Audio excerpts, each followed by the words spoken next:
Oh,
that was horribly unprofessional. Hello, everybody. Welcome to the Captain Logan Show. It's me, Captain Logan. And joining me, as always, is my fantastic chat moderator and producer, DJ Martinez. DJ, I had my scenes mixed up wrong, and that whole opening, I didn't have the normal logo, the moving logo that's usually there. So I tried to click away from just the regular show logo, and it was just us for a second. I was like, oops. Oh, no, I was just scrambling around getting my setup set up, so I didn't even notice. I guess I could have tried to be more graceful about it and just not said anything. Welcome, everybody. Thanks for being here for the Captain Logan Show. This is the 251st episode, which means it will not be anything like as important as exciting as last Thursday's episode. So strap in. This will be a perfectly mediocre episode.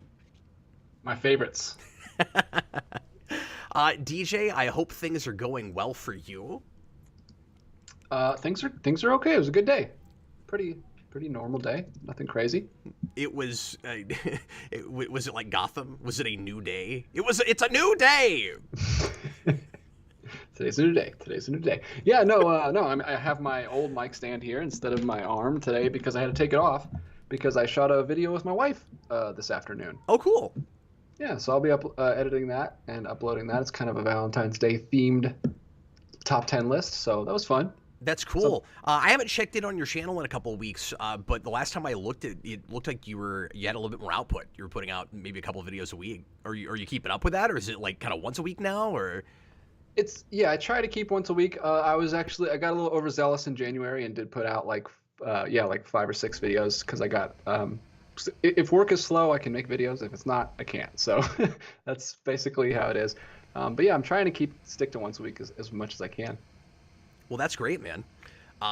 Quick plug for DJ since we're here. If you haven't looked at his channel is Films by Color, because just look at what he's got going on behind him.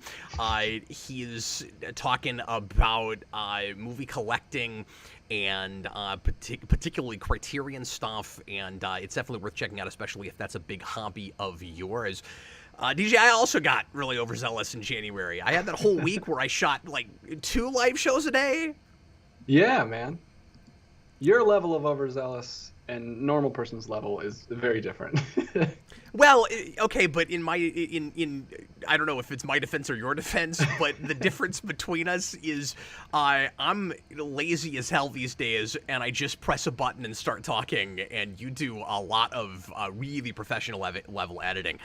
If I had, I don't know, if we had, because I really like the mostly live streaming thing, and if we hadn't gone to this, and if you actually had time to do it, and if I had money, so more money, it's a lot of ifs, I'd be hiring you to be my full-time editor as opposed to just doing the chat moderating and the logos, because your editing is masterful and you actually like doing it. I do. That's my and favorite part. I don't talk to a lot of people that want to do that. Dude, it seems like every channel right now over a certain number of subscribers, or just with a really good Patreon or whatever, seems to have hired an editor now. Have you noticed this? Like, a lot more people now in videos than ever before talking about, oh, my editor, or, you know, almost like they're bragging about it. Like, I got an editor, you guys, and like, oh, hey, I just said a stupid thing, cut that out, and then editor in the future, and then the editor leaves it in because it's funny. Yeah, I noticed. I've been watching Review Spot recently, and he's got an editor. Review Spot's got an editor now? I think so. He drops a name every now and then that someone he works with. I don't know if he edits or if he just does the thumbnails, or I don't know the exact relationship, but he talks about, so he talks to someone, like you said. Okay. In one of these recordings. I love Review Spot. He and I are friends. I haven't talked to him in a long time. I'm not. I don't want to throw shade at Review Spot. I don't know that he needs an editor.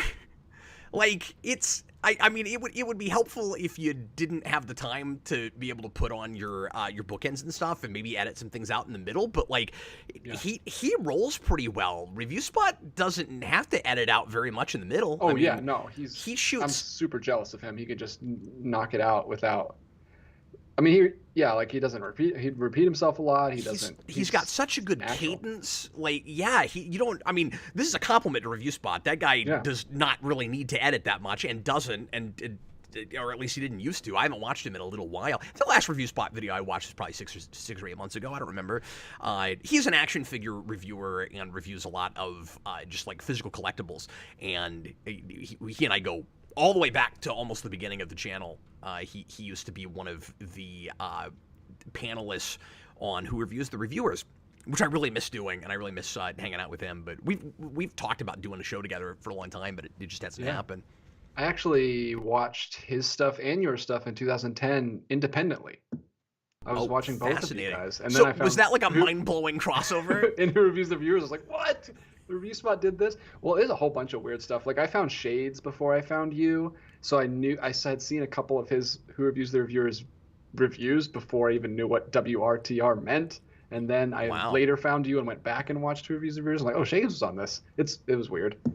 YouTube's weird. That's really interesting. Well, and some of that is, I mean, the algorithm was real different back then, but some of that was probably just, YouTube recommending things that were related or tangentially related.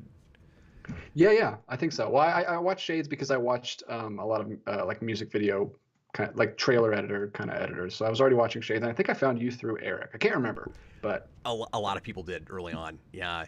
Well, this has been Horribly Self-Indulgent, the podcast, and if you've never seen the channel before, and we're 8 minutes in now, you've probably left already. But thanks for checking in with us and checking this, whatever this is, out. So tonight we're gonna talk a little bit about scalping. I called the lead-in topic, inflation versus scarcity. We're going to talk scarcity. We're going to talk about the difference between those two things, whether it ever makes sense to pay exorbitant amounts of money for a collectible, particularly that is pretty recent and that was picked up by a bunch of scalpers real early on in its life, and people didn't really get a fair shake and didn't have an easy time getting the thing in the first place. I want to pick DJ's brain about this a little bit. We're going to read an article together about this. But before I do that, I just want to mention, as always, thanks so much for being here if you're watching live. Thanks for watching after the fact if you're doing that. If you are watching live, during any point during the show, you can leave a super chat in any dollar amount, which guarantees we'll talk about your idea, topic, concern, interest. And right after the lead-in topic, we'll open it up for questions on this topic or anything else you want to chat about. I already saw some interesting pre-written questions, and I want to make sure that we get to some of those. But to absolutely guarantee your topic is talked about, Super Chat guarantees that, and that helps us keep things running here on the Geekvolution ship. Just imagine I'm wearing a pirate's hat because I'm the captain, and I make sure to direct your questions to DJ Martinez at DJ Martinez at Films by Color at Guy Making This Face. What? He'll answer to any of those things and more. And now let's just go ahead and get into the... before we get into the lead topic, the other thing I wanted to mention is we've got a big, insane event happening this weekend, and I hope some of you guys will consider coming out for it. Whether or not you're interested in the TV show that we're going to be tackling, I am finally getting back to Counting Crypto Freaks, and weirdly starting Counting Crypto Freaks over, but never fear, it's not going to take 11 or 12 years again. I'm going to do them in just 10 videos, and I announced this last week. We've been talking about it on the channel, but just in case you didn't hear about it, it's Counting Crypto Freaks The Revenge. Ooh. And I'm going to be doing 24-hour streams, though they should be less than 24 hours, starting 10 o'clock Central this coming Friday night. I'm shooting for once a month. We may not quite manage that because it's a lot of staying up all night. But I've got a new co-host, John. You'll meet him on Friday. He's very excited to do this with me.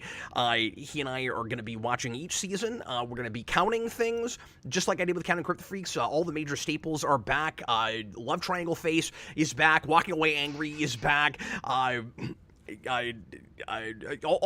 of that stuff, Clark on Green Kryptonite, Convenient Unconsciousness, we're going to be counting all of that stuff and more. We're going to let you guys help us out. It's going to be more like a scavenger hunt this time, but I'm sure we'll also come up with lots of questions to ask Jarrell when we get to heaven, right in the middle of each of the episodes. We'll put timestamps in after the fact if you can't make the show so that you can go back and get a commentary, albeit somewhat haphazard and kind of like the old Manias were on every episode of Smallville eventually, and hoping to do most of that within this next year. It might take closer to a year and a half, but we're hoping to get to get all of it done within this year. That's the goal anyway, and I'm stoked about it, man. DJ, I have so many ideas, so many plans for this thing.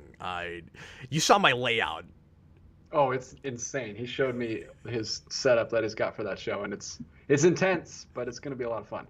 It's going to be way too much information to process. I'm probably going to jump between scenes some so that you don't have to always look at that wall of text. This is overwhelming. Yeah, I mean, I got my own wall of weird, you guys.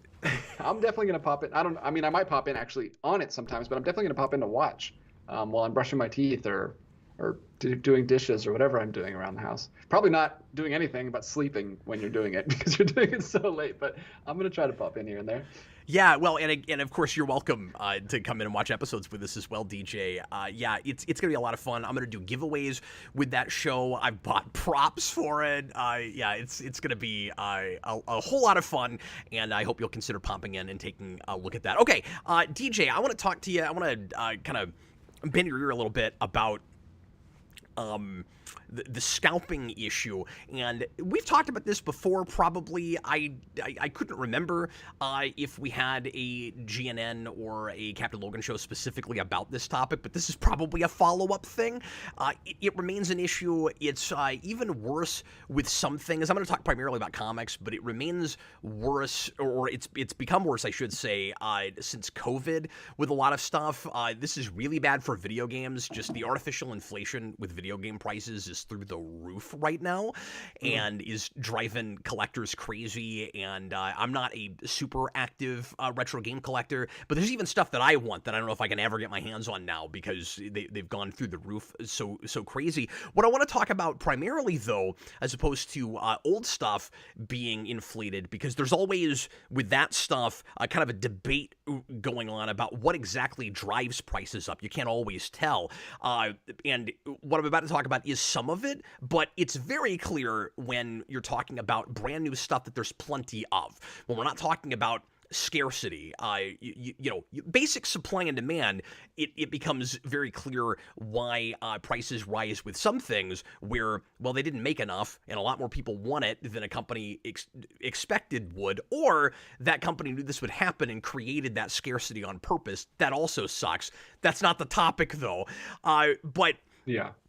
But what you end up with is stuff that comes out where, all things being equal, let's just go to comics. DC, Marvel, whatever the company is, put out X number of comic books, expecting to sell through most of, if not all of those, and they send a certain number to the retailer for their pull list and for their shelves, and then sometimes, especially if it's a big anticipated number one, or if it has new characters in it, or if it's only been on the stands for 2 or 3 weeks, but suddenly people think it's maybe going to be a key issue, you'll have scalpers that go into stores and buy up every copy they can get their hands on, throw them up online for 2, 3, 5, 10 times initial market retail. I'm not exaggerating. This absolutely happens, and it's not fair to the people who actually want those things to keep them.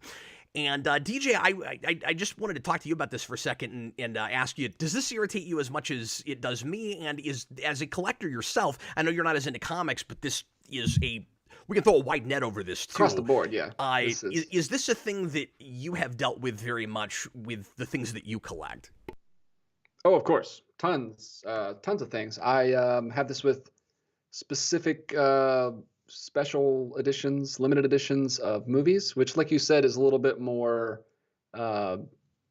It's a little bit more excusable because if I want to buy a limited edition that's limited to like 500 in the world, then I understand it's going to be a little expensive. Recently, I almost bought the Manta Lab Shape of Water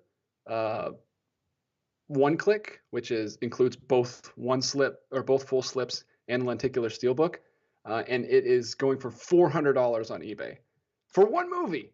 Oh, it's insane. So I'm not going to buy that, obviously. I was going to ask you, are you ever actually considering that kind of thing when you go, I want this real bad, and like I have the money. I mean, I'd rather use it for a PlayStation, but I'm considering this. Do you ever think of that, or is it like a principle of the thing for you, where like over a certain dollar amount, you're like, I'm not going to do that, or I don't want to encourage people to inflate prices like this? Yeah, so it depends. As we say, I should have been prepared. I could have grabbed some stuff off the shelf. I think the most I've spent on a limited edition set is $250, which I spent on the Harryhausen Volume 2, because that was a very limited run, and but sometimes you get burnt, man. Like it was very limited, and then I end up buying it because I was doing some specifically on the channel for November, and I wanted to watch those movies, and then they did a second run of it like a few months later, and I was like, I could have just waited. And that was probably what, $100? I don't even think it was that much. It's only 3 movies. It's pretty cheap. So it was like maybe 60, 70. It's a European one, so it's probably to get it here would be like 75. When probably. That happens to you, what is your attitude about it? Do you go, well, you win some or you lose some, or do you go, see, I should never do that? Kinda, yeah. But also, I mean, I still have the limited one. I still have the rare one. So there's that if I ever wanted to sell it. But most people don't care, and I probably wouldn't care to get the second run of it, because it's less limited, but it's the same movies, and I'm never going to sell it, I don't think. It's weird because I'm not one of those sellers that like thinks about keeping the value, because I don't think I'm ever going to like, I say that, I don't know, I'm sure someday I'll have to start selling off a bunch of stuff because I'm going to run out of space. And I know you've sold off like your entire Spawn collection, you've done some other big sales like that. So it depends. It's rough. I try not to spend that much I don't spend that much for like one movie anymore. I don't even like to buy special editions for one movie anymore. It's usually like trilogies or box sets. I just recently, with some birthday money, bought it was about $250 too. It's a 4-movie box set by Eric Rohmer, French director, for a 4-film series that he did in the 90s that is unable to find in America. You can't even watch it on Amazon. Amazon doesn't even have it. So like there's no way for me to watch these movies, and it was a limited 500 run special Blu-ray edition from China, and it's this gorgeous giant box set with like 4 different box sets inside of it for each movie. It's worth it. It was just birthday money that I didn't. It wasn't my money anyway, so I did pull the trigger on that one, and I will show that off when I get it because it's beautiful.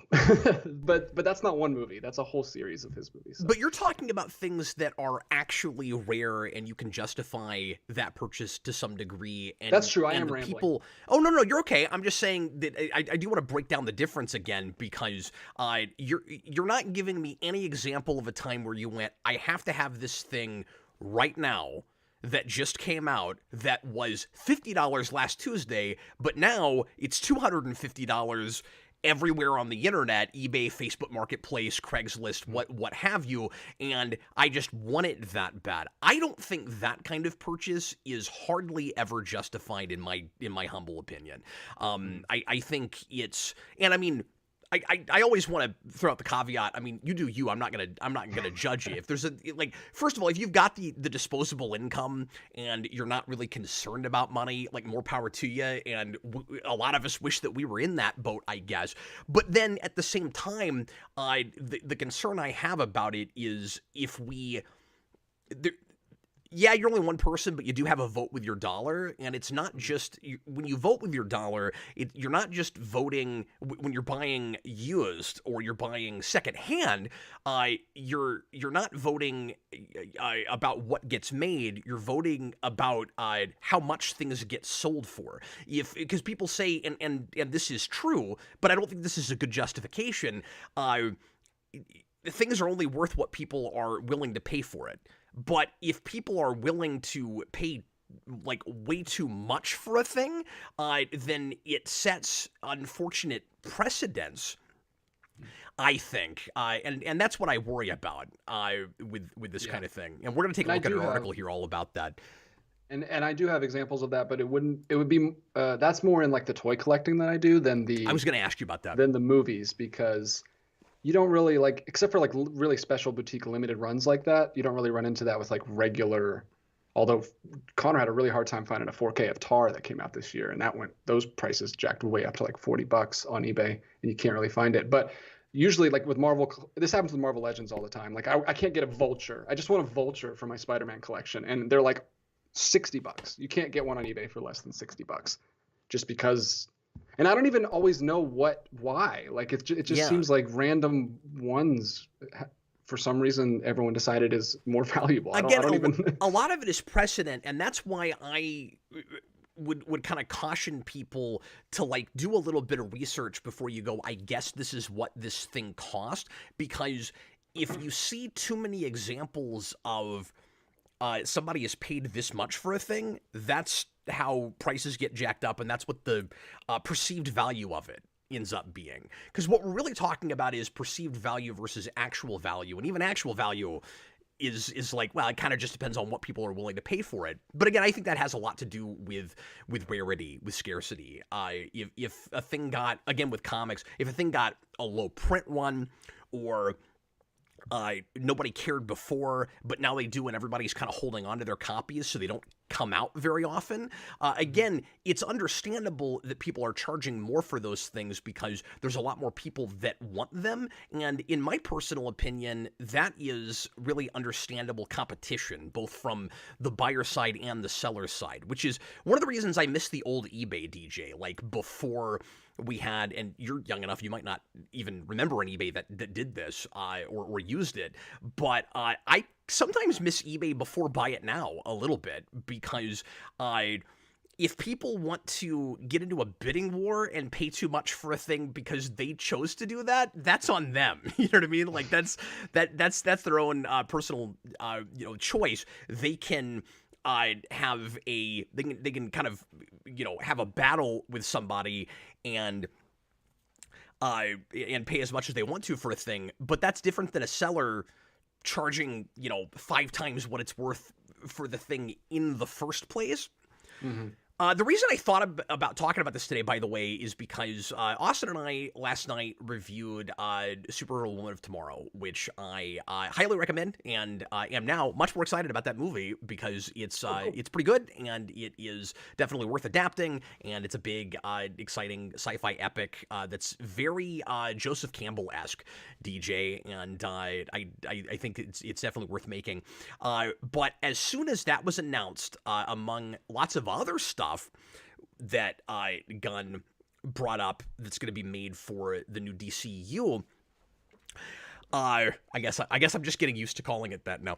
Yeah, we're breaking them down. Yeah, but it's annoying because the comics are also using that too. Like, and I mean, they always sort of have, but like, I don't know if you know this, and I haven't looked into it yet, but DC is rebooting again, like on a New 52 type scale, and all their advertising for that is DCU, and I'm like, see, it's already confusing.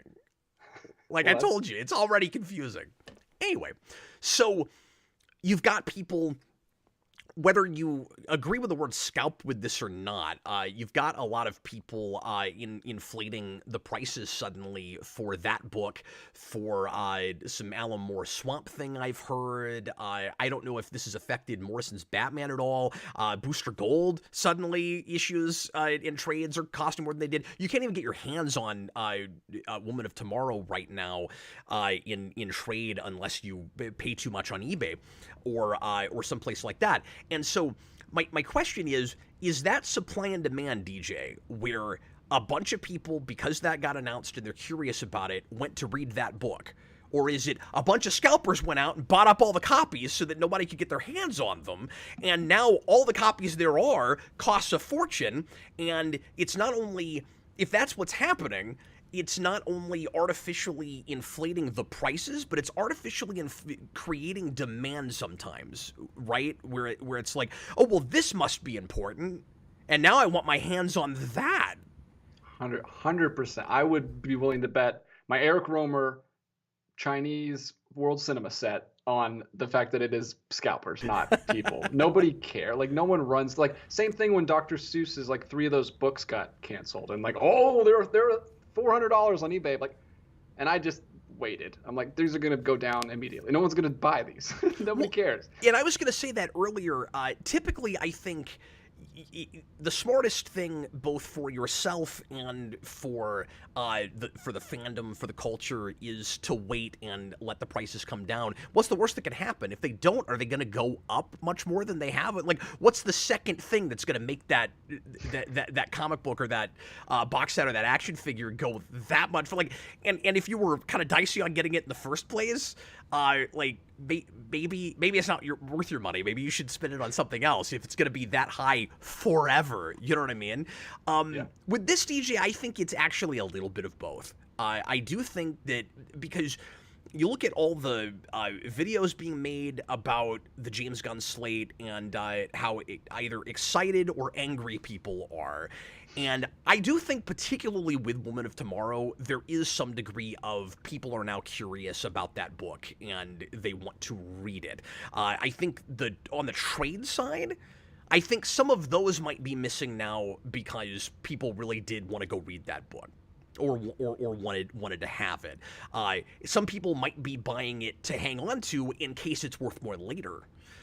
There's also that possibility as well. I think on the comic side, on the individual issue side, 100% that's scalpers. They're trying to sell issue number 1 right now for anywhere between $40 and $100. I'm seeing a lot of $40, $50 right now. And and that kind of thing is just a little bit silly to me. I get that going up a little bit, because I get, people, collectors maybe wanting that now because now they're interested in it, or maybe they read it in digital and went, "Oh, this is a good book. I'd like to have that." Mm-hmm. I get that too. Yeah, that is very. That's more similar to the action figure thing where it's like. Just a normal edition. Like, yeah, I'm looking. I actually pulled up my eBay and I'm looking through, and all the stuff is like special editions as far as movies go. But yeah, with action figures, it's like just random figures, and they're charging $60 for them. That's crazy. $100 for a single issue. I mean, for a pretty recent too. Like it's not that old. Yeah, and don't get me wrong, I will spend that kind of money on difficult things to get where I kind of understand it, especially if compared to older stuff. If I'm buying like key issues of Amazing Spider-Man or whatever it is, I bought this isn't super expensive, but like I recently, and I reviewed it on Not Spawn Year. I've been buying more single issues because I'm doing that show, and I bought an issue of Sonic the Hedgehog that was a key and rarer, and I paid $30 for that. But it was a little bit less than the going rate. Like, I never pay full-on book price for stuff. So obviously, a good deal is relative to whatever we're talking about. So I don't want anybody to misconstrue what I'm saying and think that I'm saying, like no one should charge more than an X dollar amount for a kind of item. Like, comics should never be more than $20 or what. That's not what I'm saying. Of course. Yeah, we're not even mad about the prices per se. We're more mad about the act of you making money for nothing. Just what gives you the right, sir, to think that you can just like go buy the whole rack and then make money off of people for just like I don't know. Yeah, I could never do that. It's not playing fair. And I don't even feel as bad. I don't like this. I don't think people should do this, and I'm not condoning this. It wouldn't even bother me as much if everybody that went to, I shouldn't even say this out loud, if everybody that went to a comic shop or a toy store or whatever, if we still had those, or whatever it is we're talking about, there's the Avatar cup, went and bought your pulls or whatever it was you actually wanted on the shelf, and then you bought like one issue for resale just to see if you can turn it over. Because at least it's not like coming out with an armful, buying in bulk, making it impossible for anybody else to get their hands on a thing. But like, I don't like that either. I don't think people should do that. And this is coming from somebody that used to be in the junk business. Like I was a reseller. I did buy things and I turned them over for a profit. But I didn't buy things day and date, and I didn't run into Walmart and get all the chase figures and make it impossible for collectors and kids to get their hands on it. Because what it does, DJ, is it takes all the fun out of the hunt. Now it's not about finding stuff out in the wild or even on the internet, and the internet has ruined us with this. The internet made everything better and everything worse all at the same time. But it's not about the thrill of the hunt anymore. It's just about getting there before somebody else does. Yeah. And this is not a new problem. This was huge in the 90s with action figures. Yeah. I mean, it's always the thing. I mean, Beanie Babies, whatever. I mean, it doesn't matter what it is, and the scalpers don't care. I mean, they're just trying to make money. I mean, some people are collectors. That's what I don't get. If you're a collector and you do this, that's the worst of the worst, because like how hard it is to find stuff, and you're like making it harder for other people. Yeah, well, we're going to talk about that here in a minute when I read this article, because the guy who wrote this has a point about that I do not fully agree with. Interesting. And yeah, so we'll get to that in just a second. This has gone longer than I expected it to, but we've had a good conversation here, I think. Dagan Spear says, but who decides it's not fair, and who decides they don't have the right to do it? I think there's a good argument made in this article about that, so I'll go ahead and read that in a second. But DJ, do you think there's a debate to be had about whether or not like this is an okay practice, that it's fair, or can you see another side to this?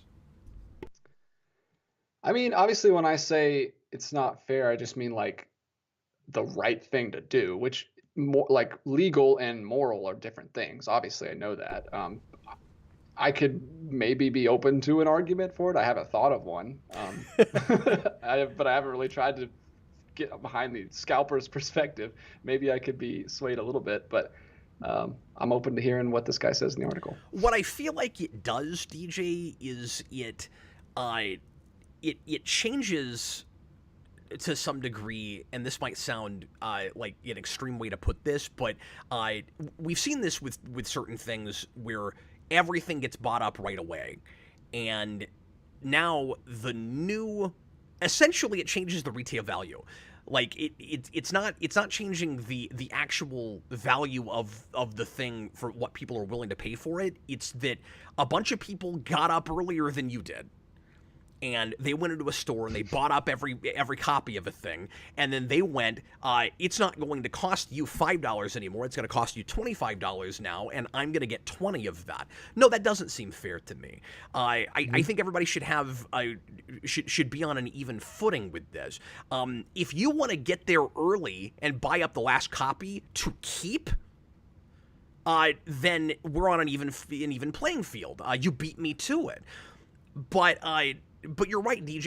I think it's only fair that we compete, that like collectors compete with collectors with this. And if you want to be a reseller, get a diamond account and buy in bulk, like because what you're basically doing is you're saying, okay, I'm not going to buy the thing at a discount. I'm then just going to hike it way up. And now this is the way I was trying to frame this earlier. Now the bulk rate of the thing is the original retail. That's not fair. I don't think that's fair. Yeah, it's just slimy. I mean, yes, it's technically fair. You got there first, but it's still not right. It's not kind. Yeah, or nice. And a lot of this has to do with timing. You know, it's different if the thing's been out for a while, and I don't mean that then you should like hike it way up and try to artificially inflate the value of it, because I don't like that either. But like once the thing is out and that value has been changing and stuff, and you buy one and it is, you know, it's harder to get, or everybody hung on to theirs or something, and now everybody's paying $10 or $15 for it, I get charging more. But when I was in, you know, reselling, when I was in retail, DJ, I always tried to undercut as much as I could get away with undercutting. And in the long run, you make more money that way because people will buy yours. Yeah. And another point is you are ruining the industry for everyone, because that's what I think. Now that Marvel Legends, and now that Hasbro knows that every figure is going to sell out no matter what, because the scalpers are all going to buy them, they hike the prices up to $30. Marvel Legends are $30 now because they don't have to worry about if they're going to sell, because this one guy buys them all and they're all on eBay. So they make their money no matter what. So they'll just hike the prices up because they know people will buy them. Yeah, and that's you're ruining the industry. That's also what gets companies to create, like I said earlier, artificial scarcity, where they'll intentionally make too few of a thing, so that they can either charge more for it or be sure that they sell out and keep people. The strategy with that is it keeps people buying, like staying with you and buying everything, you know, for completionists. That has tanked companies. Mm-hmm. That's tanked whole lines. So I've mentioned this before, but that's what happened to the old Star Trek line from Playmates. They had, have I ever told you about this? The 1701 Club. Do you know about this? No. Okay, so if you're, for people that aren't the Star Trek people, 1701 is the number on the Enterprise. It's the NCC 1701, and toward the late 90s, Playmates had a thing called the 1701 Club, where they would put out DJ a figure, a rare figure that they only made 1,701 of them. Specifically, like that was how many they put out. And we're talking about a company like with Ninja Turtles and Star Trek and stuff, where their average figure, they probably printed somewhere between 50 and 100,000 copies of them, right? Mm-hmm. Units of them, I should say.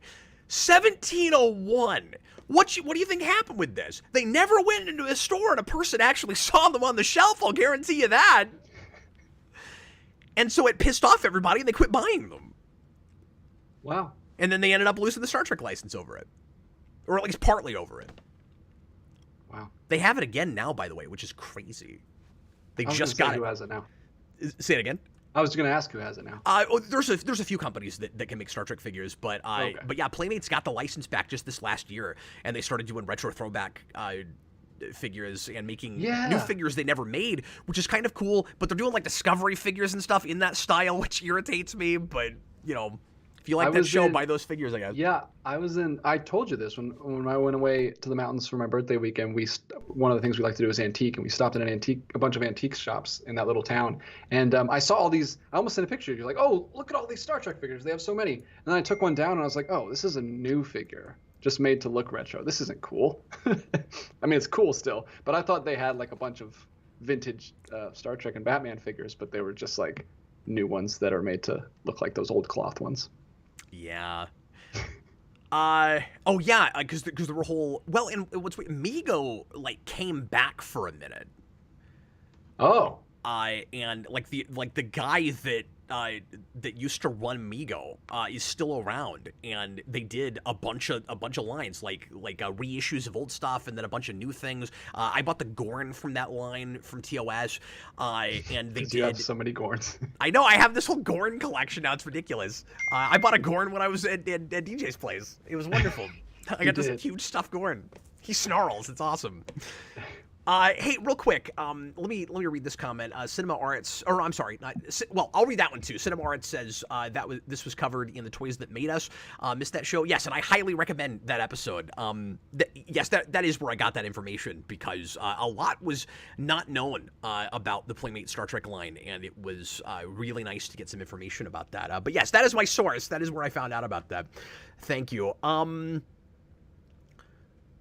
But there was another thing I wanted to mention. Philip Kelton says, doesn't that result in a crash? And I'm glad you mentioned that, because that was another thing that I wanted to talk about. I meant to start this with that article. I guess we're going to finish with it.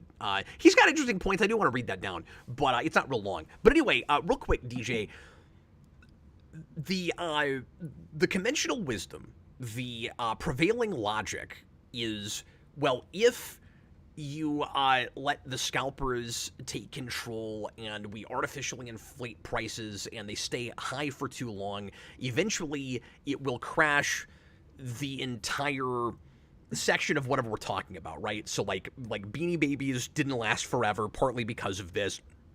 There are other factors involved with that particular one, because it turned out that the man that ran it was a criminal, and I didn't know about any of that. And that's in another show that I watched recently, The Toys That Made Us. I saw forever ago, but that was in the Dark Side of the 90s. Watch the Beanie Babies episode of that series. That's fascinating. But wow. I watched a lot of documentaries. Is it like the McDonald's Monopoly documentary that we watched a couple years ago? Yeah. It's crazy. Now that's one of the craziest things I've ever seen, and definitely warranted a miniseries over a movie. But here's the thing: I'm not seeing that happen as often as it used to, and I can't get my mind around it. We keep hearing people saying, with retro video games, for instance, that we have to see a crash at some point. You can't imagine Super Nintendo, and especially these days, like Sega Saturn games, the GameCube has gone ridiculously through the roof. You can't expect these things to stay at $200-$300, some of them even beyond that, forever. But it hasn't happened yet. You got some fluctuation, but especially ever since COVID, with retro games specifically, a lot of stuff has gone high and stayed high, and you can't tell when it's ever going to come down. And you and I have talked about this with Pops, but a lot of people thought that was going to be Beanie Babies again, and that crash still hasn't happened. People are still buying those. The expensive ones a lot of them stayed really expensive. I didn't buy. And partly because I can't bring myself to spend $400 or $500 on a pop figure. But like Zur-En-Arrh Batman, I was like, why is that a $500 pop figure or whatever it is? Surely someday we're all going to, like, everybody that actually spent a bunch of money on that is going to kick themselves when the whole thing tanks. It hasn't tanked yet. How long has it been? Like 12 years? So like, I don't trust anything with this anymore. It's crazy how persistent pops have been, and how there's and how some of this stuff keeps its value for so long. I remember when, like back in the Mighty Mugs days, where you and Vince were talking about some Mighty Mug that you got. You're like, Pops will never pop. There's no way this pop bubble. How long before the pop bubble pops, right? But nope. still going strong. I don't know why. I'm Yeah. not a Pops collector. You are a Pops collector, so you understand a little bit more than me. But like, even still, it's crazy. And a company that makes, a pop for virtually everything. You wonder how that stays so resilient and stays in business. And when they get insanely expensive like that, that company, generally speaking, is not reaping the benefits of the really, really expensive ones because a lot of it's resellers. Now, they've got their huge store at their headquarters where they've got rare ones that they probably sell for a pretty penny. But regular retail, they're not making that. So and I'm not, I'm not a I don't know business super well. So like I'm asking questions right now. I just don't know. This is way outside of my field of expertise. But I can't begin to tell you why the speculative thing has continued to work out for things like Pops. And why we're not seeing anything like a bubble popping for retro games. That's another one that's really weird to me. Comics do seem to continue to fluctuate constantly. Mm-hmm. It's interesting. Let me read this down real quick. So this is from a blog called Speculative Tertulia, and this is from May 21st, 2021. So this article is a year and a half old, but it still is quite relevant.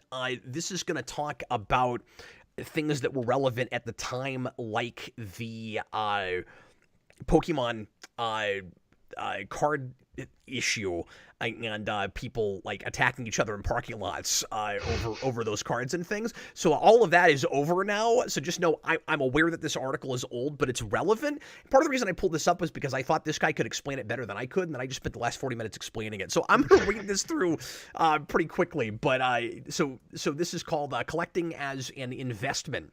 And he says, a big part of being a fan of anything is collecting stuff, whether it's games, statues, posters, trading cards, etc. Fans love to display collectibles showing their favorites. In effect, the hunt for rare collectibles is part of the fun. Of course, Economics 101 taught us where there is demand, the market will meet the demand with a supply of a product or a service for a profit, and there's nothing wrong with that, except we're talking about scalpers and speculators. But how is this bad, and how does it harm the industry? Thousands of articles have been written on this topic, but how does it harm fandom? And then he defines some things that we've already kind of defined. Scalper is a person who buys large quantities of items in high demand at retail price and sells them back for a much higher price, ridiculous prices. Speculators take a commercial or financial risk through speculation, investing in specific items that they think will grow in value to make a profit. And I appreciate that he made the distinction here because, of course, when scalpers buy stuff to resell, there is some speculation there. Like, that is still kind of a speculative thing. But the difference he's making is you buy a thing as an investment for yourself, like you're going to hang on to it to send your kids to college or whatever. And he thinks that's also part of the problem, that it's not just scalping. Those of us of a certain age still remember how speculation and the bubble market it created forced Marvel into bankruptcy. Yeah, I remember that. Can you believe there was a time where Marvel was almost bankrupt and almost destroyed the comic book industry during the 90s and early 2000s? Didn't we learn anything from the comic book market bubble of the 1990s? In most cases, scalping and speculation are considered illegal, and transactions are conducted in the black market. It damages the economy and businesses by manipulating the market and creating artificial scarcity. And I think that's a real sticky wicket, is like what even counts as scalping versus the stuff that we're talking about that we keep calling scalping, that people are getting away with, that is apparently not actually illegal. Instead of supply and demand, we get little supply to increase demand at higher prices. Worse, when businesses, I know you guys came in here hoping for an economics lesson this evening. Worse, when businesses respond with more supply, oversaturating the market, it creates less value. Example, you have an original copy of Action Comics #1 sold for $1 million, but if there were 1,000 people with a mint copy of the same issue, your copy would no longer be worth $1 million because it would not be scarce. And that's what's so weird about a lot of this, DJ, is you'll see things that you know there are tons of, and that you can find hundreds or thousands of copies of on eBay, I shouldn't say thousands, dozens to 100 copies of something on eBay, and everybody's got it for $200. But look, there's a bunch of them. So why is it ostensibly worth that much? And you know what I hate?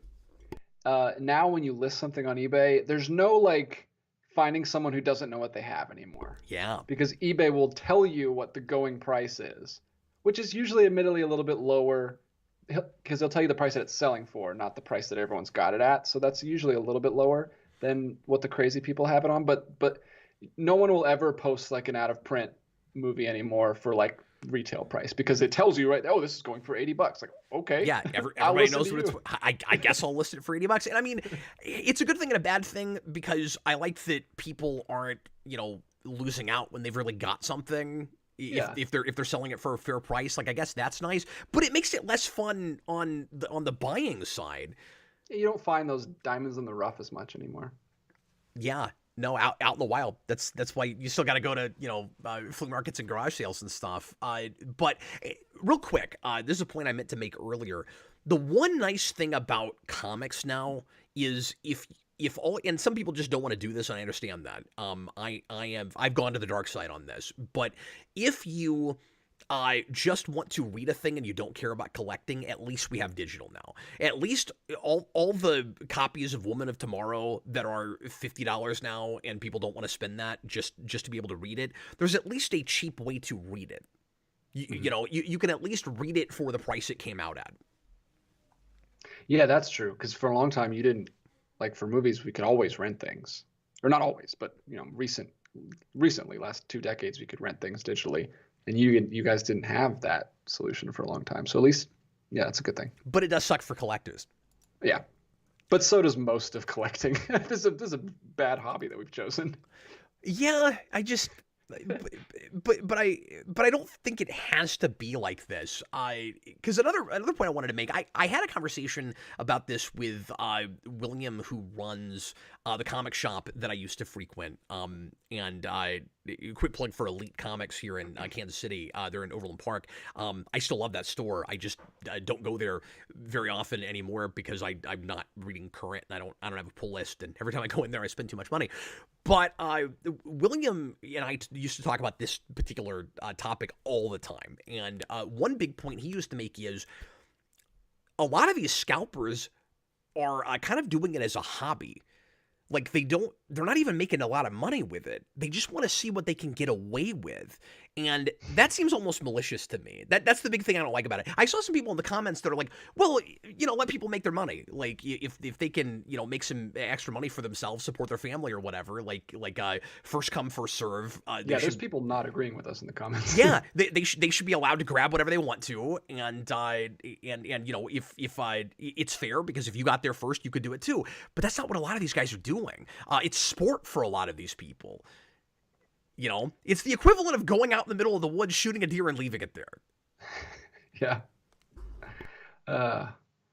Yeah, basically, like. Kind of. That's not a good analogy, but it's a very mixed metaphor. But that's what it feels like to me. Okay. What you meant. Are scalpers and speculators the villain? Speculation and scalping are getting out of hand. If you've been following news, again, this is back from a couple years ago, you probably know Target, Walmart, and other stores, have stopped selling Pokemon cards because of shoppers' altercations. And for like months, you couldn't buy Pokemon cards, and really a lot of other kinds of cards too at Walmart. Yes, a man got jumped by 3 other men outside a store over Pokemon cards. Crazy. And before you think this is just a problem related to the trading card hobby, let me ask you, 6 months after release, have you found a PS5 anywhere at sale at the regular price? Sold out, right? And yet, this video game console priced at $500 can only be found at Amazon and other online sellers for $14.99 triple retail price. That was a huge problem for a real long time, and it's only recently, we're talking 2.5 years after those consoles came out. It's only close to 3 now. It's only recently stopped being as big of an issue. What would happen is, and this is why I think this is fundamentally wrong. This is probably the best example of it, because we're talking about now a high dollar item in the first place. You've got people that want to buy a $500 console to take it home and play it.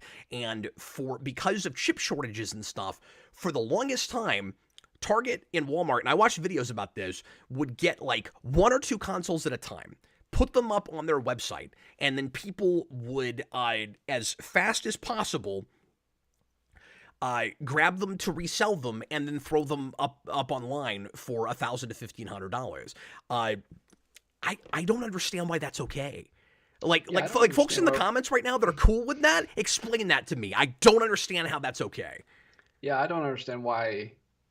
Yeah, there's people arguing with us that it's just like, I guess if respect to anybody and how you feel about this, but I want an explanation because I don't get it. Yeah, like if a kid's tell me why that's okay.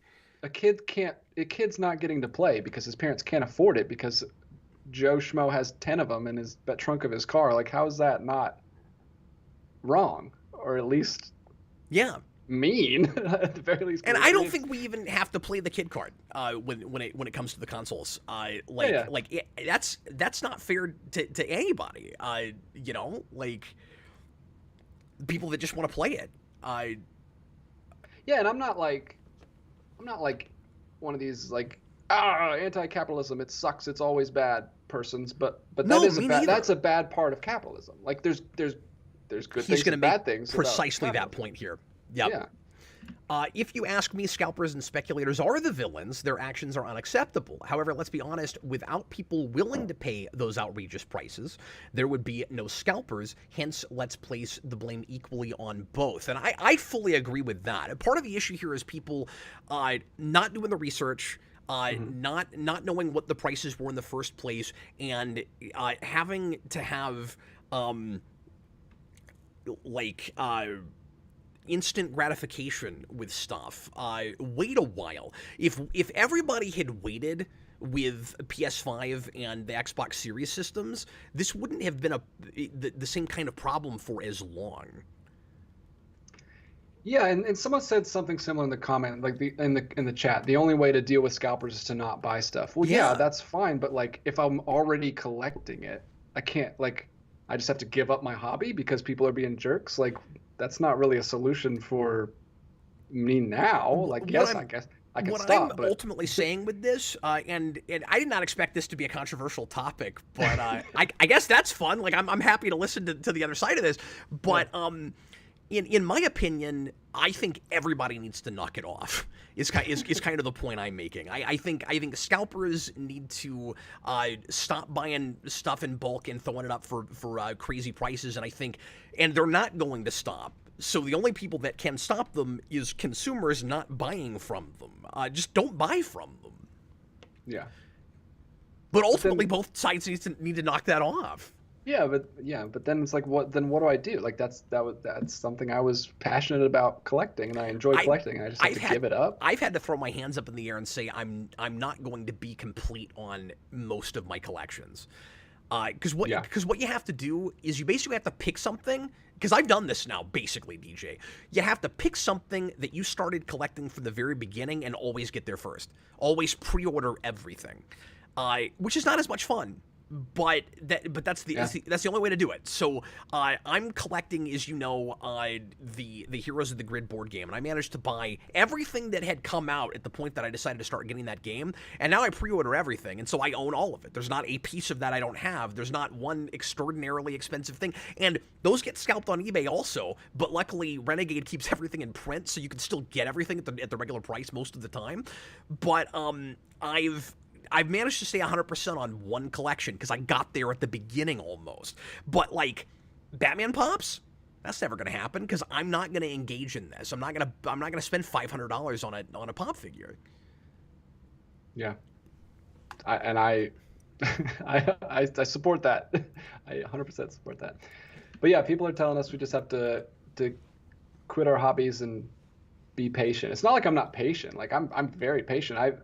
But patience doesn't always help. Like there's Disney Treasures DVDs that came out in 2001, and they're over 20 years old. They're still $400. Like it's never going to go down. Yeah. And I've been patient. I'm just waiting. But some things just you're never going to get, or you have. It's either going to have to go back in print, or you're gonna get lucky and find it at a yard sale or something. I mean, that's your only chance. The problem with scalpers and speculators. Scalpers and speculators are an example of predatory capitalistic practices. That's essentially what DJ just said.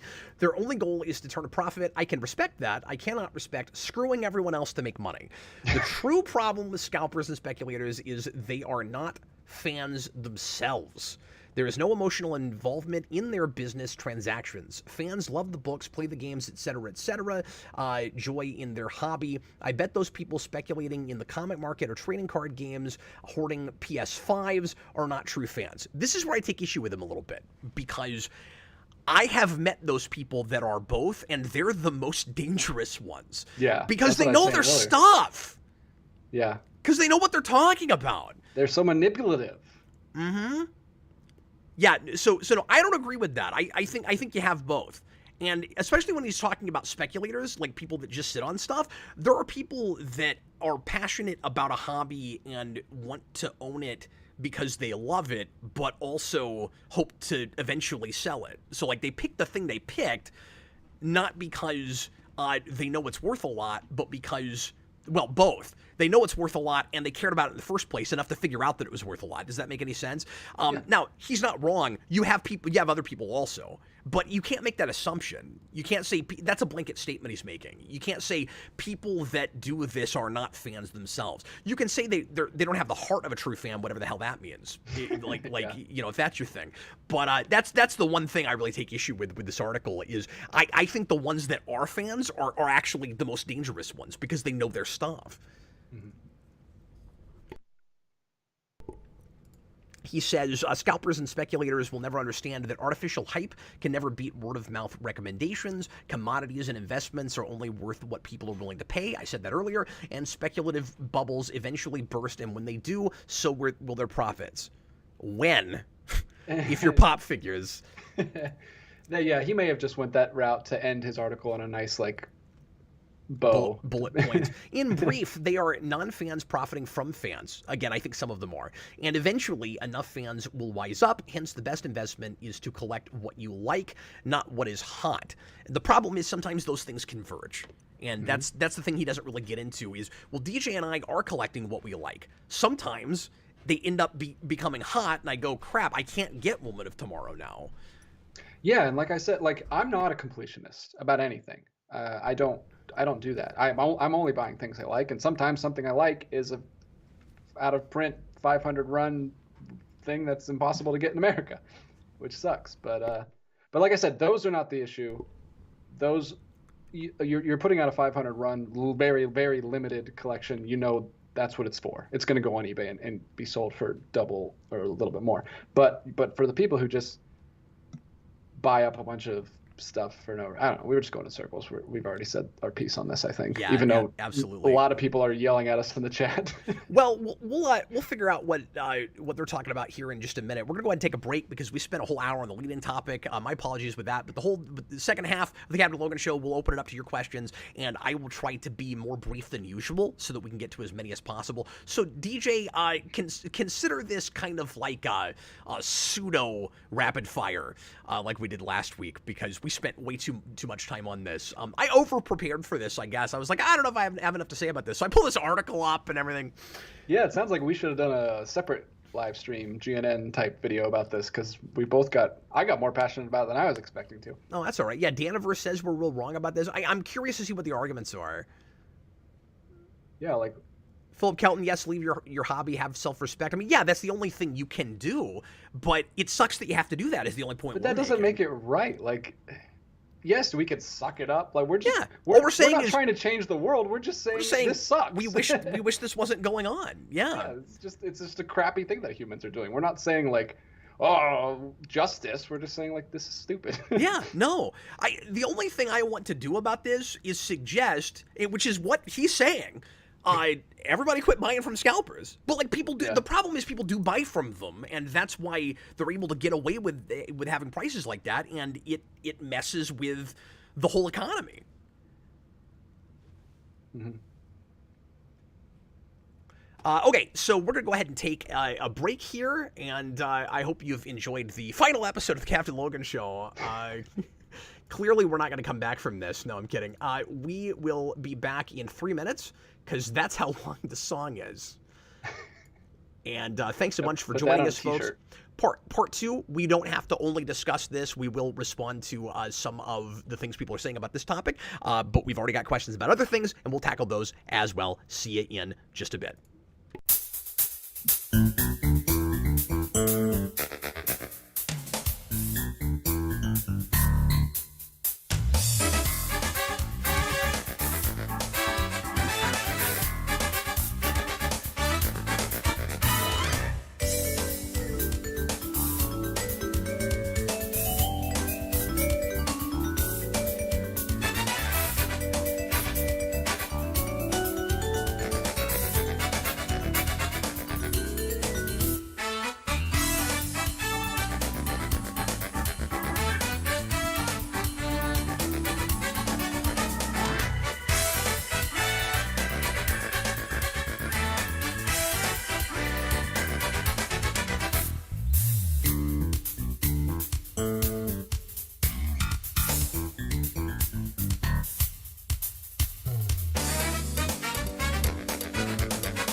And we're back, folks.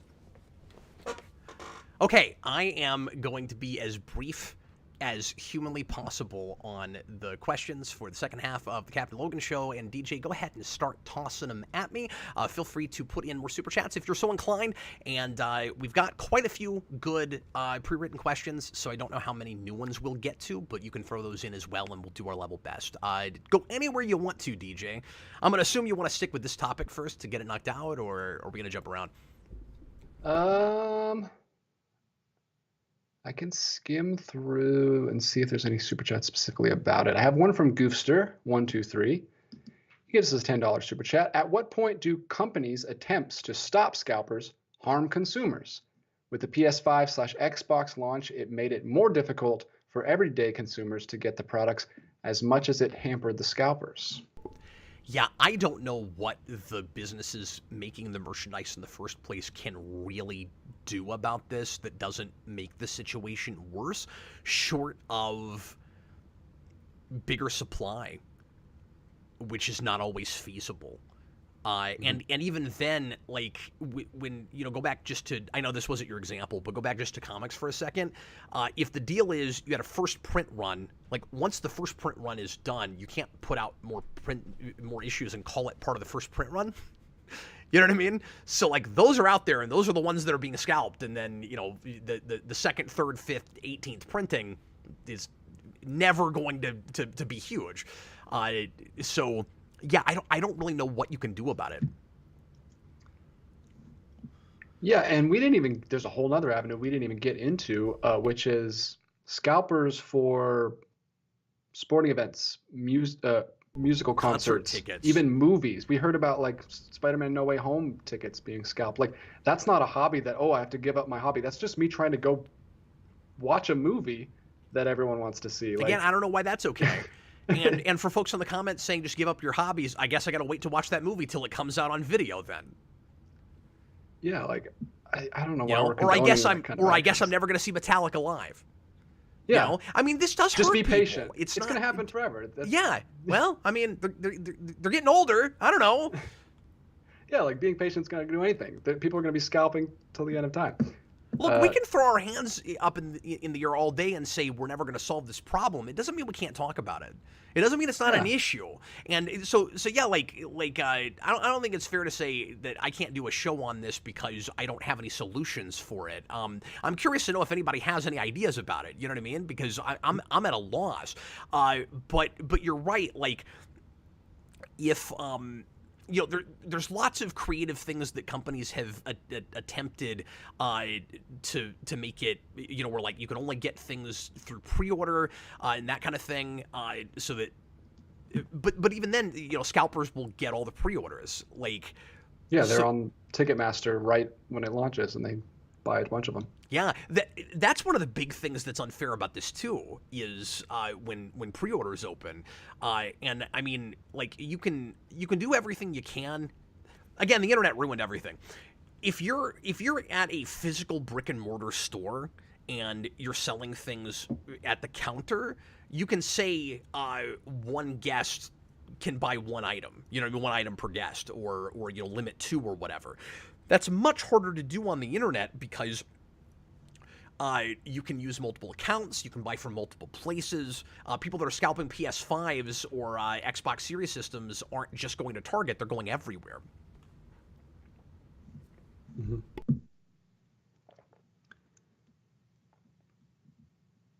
All right. Let me read this comment from Philip Kelton too, because he's the guy that has most been annoyed at us for talking about this. He's like, okay, idea. Who in the government can do something about this? I'm really kind of lost on why some of this is even legal. Particularly with the concert ticket thing. I didn't think to look into that before the show, DJ, but I think some of that is technically supposed to be illegal, is it not? Where aren't you not supposed to be able to buy a ticket for a concert you don't plan on going to and then hike it up for a crazy amount of money? I didn't think that was legal. I think that's not legal, but I don't know how they can. I think it's just too hard to control, especially if they're out at the front door, selling it before you walk around the corner to go into the auditorium. Every time you go to I don't go to any. My wife took me to sporting events. I had never gone before I met her, but she took me to some football games, and there's always a guy out front, literally right there with tickets. I guess, you try to hunt them down with security, but these are not good people. I mean, they might find people, but they're not if they're doing something illegal, they don't care to run away from security. It's just hard to catch them. Yeah, I don't want to speak too much to the side of it because I don't know enough. I feel like some of what we're talking about even is maybe on the books technically not legal, but people are getting away with it because how would you clamp down on all of it? Yeah, how would you catch them? Like, you'd have to know exactly it's so sticky, right? Like, it's not illegal to take a thing that you own already and mark it up too high, because conventional wisdom would say, well, nobody's going to pay that. That's stupid. But if a bunch of people all do it, and then it makes it impossible to get that thing, and then people start paying for it, what do? You go, okay, now somebody has paid $1,500 for a PS5, and that's preposterous. So retroactively, the police are going to go arrest everyone that has sold one. So, I mean, it's absurd. It can't be done. Yeah. And the whole like vote with your wallet thing, like, yeah, that's fine if it's a company, but it's not the same thing when people are already buying them from the company. The company doesn't care. They're not going to do anything about it because they're making their money back. Phil Kelton says, again, how to make it the problem of the platforms like Amazon and eBay. Yeah, I mean, like, they would... I mean, that's a good point. Like those would be the services that would have to clamp down on it and say, like, basically what you'd have to do, DJ, is have, I don't know, like an algorithm and let robots decide who can put things up for what price. I'm sure that would go great. I'm sure that wouldn't mess up anybody's living at all. Yes, this is a thinly veiled criticism of YouTube, is all this is right now. No, in a perfect world, you'd have it set up to, well, I say this, I mean, it's so sticky, it's so easy to go, well, this is against free market capitalism, which I'm also not for, but should it be, I'm just asking the question, guys. I'm just asking the question. This is all sticky, okay? This is not me making any kind of political statement. Should it be legal to sell a PS5 for $1,500? Should it be against terms of service on eBay to do that? That's the real question. I don't know. Yeah. I don't know. I mean, that would be a solution there, but then the scalpers are just going to find some other place to go. Yeah, they're just going to sell it wherever they can. There's a million other start their own websites. Yeah. Yeah. Okay, moving right along. Just be good people, guys. Just don't be a scumbag. Ian Chandler, let's talk about something else. $5. Hayden Spring, sorry to see you go. He was saying some things earlier, hoping we would mention them, I think, and now he's leaving. But not because he's mad at us, he just has to run. Yeah. But he was actually on our side. But he had, well, I mean, again, I don't care whose side you're on. Have your own opinion and let's have a discussion. But anyway, it just seemed like he was saying some interesting things that we weren't able to get to. Go right ahead, sir. Yes, sir. Ian Chandler, $5. Hey, Cap, who do you think is the most overrated character in comics? Then more broadly in fiction. Keep up the great content, guys. You're appreciated. Wow, that's a neat question. Hey, DJ, let's start backwards. Who would you say is the most overrated character in literature? Jeez. I mean, when he says fiction, he's obviously roping in every kind of medium.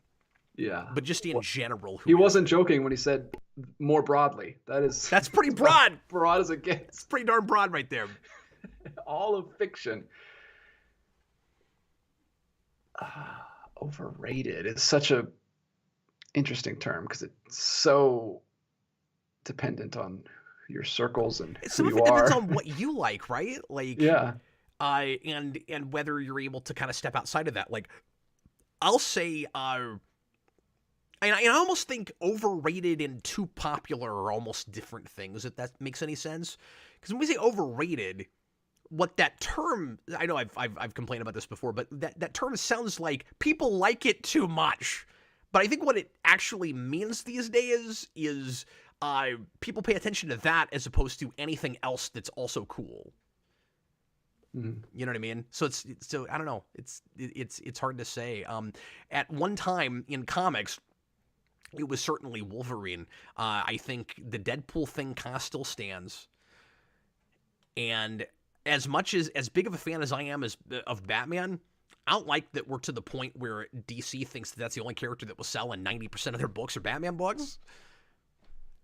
But they also seem to sort of be right about it, which kind of is just I don't know, like clear hard evidence that maybe that is true.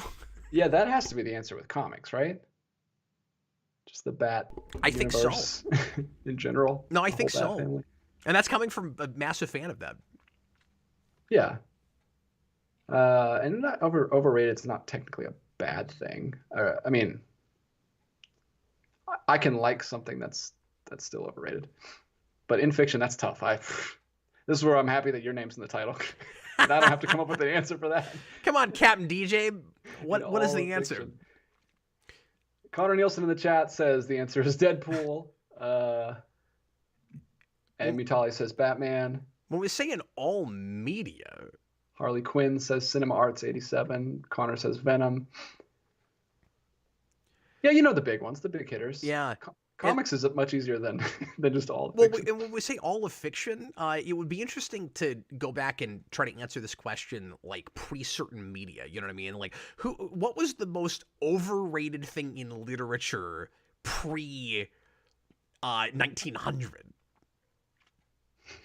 You know, like that's interesting. Like, was it Sherlock Holmes? It was probably Sherlock Holmes. Yeah, that's actually where my mind went like first, like when I first read the question. But he's so not out of the spotlight these days. Like, well, not 10 years ago, we couldn't stop making Sherlock Holmes things. You remember that? Yeah, we got a blip where we got two different shows and a couple movies. But I mean, there's definitely things that are oversaturated in that. But that's just because that's a public domain thing that anybody can make. Yeah, like Winnie the Pooh. Well, let's go ahead and move on, shall we? A lot of people are saying Harry Potter. Okay, that's fair. You know what? I think that also is that is the answer for not Batman. Sorry, for not comic book. Not comics. Now, see, Batman's so overrated in comics. They're synonymous for you. You just said Batman. Exactly. Yeah, I proved it. I proved it. See. That is objective evidence there. Go ahead. I hope every time that we misspeak from now on, we should just call it objective evidence. It's a great idea. Mutale, worst father, Norman Osborn or Smallville Lionel? I want to I want to thank you for not being as open and broad as that last question. Okay, now that you've said the most overrated character ever in fiction, who's the worst father ever in anything? Not even fiction, just who's the worst father? I'm gonna go with between Harry Osborn and Lionel Luthor. Okay, so what's difficult about this is that there's kind of different versions of Harry Osborn or of Norman Osborn, and he did say that, right, Osborn? Yes. So, some of them, in my mind, are kind of worse than others. Like, you know, the Amazing Spider-Man version versus the Spectacular Spider-Man version versus Classic Comics versus Ultimate. Ultimate's awful. That's a bad guy right there. But in general, I'm going to say him. Most versions of that, even over Lionel, just because Lionel didn't... There's not a version of that character that has done, like, experiments that made his son... like, have a physical transformation. I don't think. You know what I mean? Or like, I don't know. If he polluted or ruined Lex Luthor's mind, it was the natural, regular, horrible way to do that. You know what I mean? On the other hand, Lionel Luthor did do lots of, like, genetic experiments on people. Oh, you know what? There is an episode where he kind of tries to do that to Lex. They're equal. They're totally on equal footing. They're both pretty terrible. They're both pretty terrible. Yeah, no, it's hard to say. That's a good one. I think Osborn probably etches it out by that much. I feel like Osborn is more straight up an absolute jerk to his son, whereas Lionel, they at least have some good moments where they respect each other here and there. Where he's impressed by his son, where Osborn is just always like, you're just a huge disappointment. You're the worst son ever. Yeah, well, Lionel at least that's true. Let's put it on that level. Lionel is disappointed in his son and is not impressed with him and doesn't care about him, but he's kind of like waiting for him to show him something. You know what I mean? Like, he is sort of giving him that out. Like, he basically just needs him to be ruthless. If he can, like, if he can really hurt people to get what he wants, now he's impressive, you know? Ends justifies the means. Osborn, I think a lot of versions of him, it wouldn't matter what, like, you'd never get his approval. His approval, yeah. Yeah. And that's very big difference. Lionel created Lex Luthor, the, you know, criminal mastermind, and Osborn created Harry, who never amounts to anything.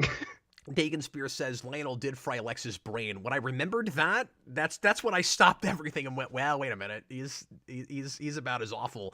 And then Daniverse said, yeah, but Lionel had a moment of realization of his terribleness. Yeah, that's the other thing, is he's got that whole season where suddenly he's kind of a good person, but that was convoluted, and I don't know how he ever went back to bad after that. But they just kind of decided he was going to start being evil again. But I don't know if you remember this, DJ, but in season 4, like, quick plug, we're going to watch a bunch of Smallville on Friday, guys. There's an episode in season 4, this is so stupid, where Lionel and Clark switch bodies, and because... Got to do that in every TV show. Lionel was in Clark's body, when his soul goes back to his body... he has been cleansed of his evilness. And then eventually it just wears off. So that implies that Clark is good because his Kryptonian body, like, can overtake anything on the inside. And the whole story is supposed to be a nature-nurture argument in question. And ultimately, like, if you think about that for 3 seconds, like you just did, you realize the whole thing breaks down, because at the end of the day, Clark is good because he was born Kryptonian, I guess, even though there's evil Kryptonians. Or he's just not great. He's just naturally good, and it's not for anything he does. And then Lex is bad also for exactly the same reason, because when you get to the very end of the series, spoiler alert for the end of that, and he loses all of his memory of everything that most of what's happened to him, or everything that's happened to him with Clark, he still ends up in the same place with being like the evil president, and it doesn't have anything to do with choices he made or anything. He just is that guy. Why did I waste so much time? And why are you about to do it again? And why am I doing it again? Yeah, anyway, moving right along. Mutale. And now he has the other side of the coin. Best father figure, Jonathan Kent or Uncle Ben? Another 14 Czar super chat from Mutale. Yeah, and those are also, like, very much on par. It's hard to put one over the other. And those are also characters that are slightly different in different continuities, but usually really good men, Man of Steel notwithstanding. But because I don't really know what he's on about. But yeah, I think if I had to, I almost want to flip a coin, but I think if I had to pick, I would probably give it to Jonathan Kent. Partly just because that job's a little harder, you know, because I mean he's got to raise a kid with superpowers very often from the beginning, and teach him essentially the same power responsibility lesson, while trying to keep him away from anybody finding out about him and the government and all of that. And Uncle Ben gets an easy out. He's out before he even knows he has superpowers. Yeah, he teaches him all those good lessons, just like Jonathan Kent does, but doesn't have, so I guess I'm just going to give him points for difficulty. Well, technically, it would be even more difficult for Uncle Ben to be effective because he doesn't have all the information. Yeah, that's a good point. So he'd have to be a really good father to just make all these things that are applicable to someone who has superpowers without meaning to. But flip, this is the litmus test, right? Flip either of those characters, give Peter Parker to Jonathan Kent, or give Clark to Uncle Ben, and they both turn out relatively the same. Yeah, I think so. All right, moving right along. Mutale, another one. Last one from Mutale, 35 South African Rand. What's worse, a film with a bad premise or a film with a good premise that's poorly executed? And what are your hopes for Kingdom of the Planet of the Apes? Totally different topic, maybe. Maybe he thinks one of those two things are going to happen to that. Yeah, I'm more disappointed when a thing had a lot of potential and squandered it. Yeah, that's definitely more disappointing. I don't know about, he says worse. What's worse? I don't. Worse for me is definitely that, Yeah, because just get your hopes up. yeah, because a bad premise can be lots of fun. Like a bad premise, or a thing that on paper looks like a really stupid, terrible idea, and you can't imagine anybody doing it effectively, in the quote unquote right hands where it reaches as much potential as it ever had, can maybe be really fun. Can maybe be even bad fun, or fun bad, I should say. Whereas a thing where it's like, this is a rockin' idea. I mean, I talk about this all the time, but like something like I Am Legend, where it's like, how'd you screw that third act? You know, you got just, really really great ideas, that you can think of 100 other people that could make it better. It's kind of sad, Mm-hmm. you know. Or I shouldn't say it like that. I did with that particular example, it's more studio meddling, but you know what I mean. Yeah. Anyway, moving right along. And he says, "What are your hopes for the Kingdom of the Planet of the Apes?" Good movies. I'm always hoping for more good movies. Oh Hopefully yeah, me too. Hopefully it's great. Yeah. Do I have any specific like wish list items for that particular movie? I mean, I was still kind of hoping to eventually get to like their version of straight up Planet of the Apes, and I know that's not what that's going to be. Yeah, I guess that's my hope, is that it's just an all new story that's not tied to the original trilogy that much, not tied to the original movie. Just tell a story in that world. We've set up the world. We did a good job setting it up with those 3 movies. Just tell a cool story with 8 protagonists on horses. Yeah. I don't need it to be the most epic thing ever. Like Yeah. they don't have to keep topping themselves in bigness. Mm-hmm. I'm with you. I kind of just want, I guess what I'll say is just explore that society, right? Like have, make it kind of a political thriller. What is that society without their king, without Caesar? I want to know. That's interesting. Yeah, and Unless they're going way far in the future, I don't know how far. because I don't know how far they're gonna go. That's the other thing I was gonna say is also, what is that society without apes that remember when humans were in charge? Yeah. Because you could have a really nice midpoint between that and the original status quo, with the old movies. But I'm sorry. And you could get into cool things if they do jump ahead quite a bit, a few generations. You could have like 2 opposing sides. You could have like Caesar being like misinterpreted, like a lot of leaders are, and people using his like his leadership in the wrong ways. I'm sure there'll be some villain that rises up that like he could maybe like Caesar, but he's just misinterpreting how he did things, and is, I don't know. There's a lot of cool things to do if you jump ahead quite a bit. Okay, I gotta read this real quick because I'm gonna take issue with this. Okay. I'm just fighting everybody tonight. Digging Spear. I love it. It's all in fun, folks. No mean spiritedness or anything. Cap, I think you take Lionel's words too literally. I've always thought he was referring more to the idea that he felt he was healed by a miracle because of what he felt in the energy transfer. Okay, the way it plays is, I feel so much better now. I'm not evil anymore. That's how it always played. I mean, if what you're suggesting is because he is, yeah, I just don't buy this at all, even if that's what it is. But yeah, we didn't talk about this aspect of it, DJ. But the idea is, he is dying of cancer, and when their souls go back to the right bodies, he doesn't have cancer anymore.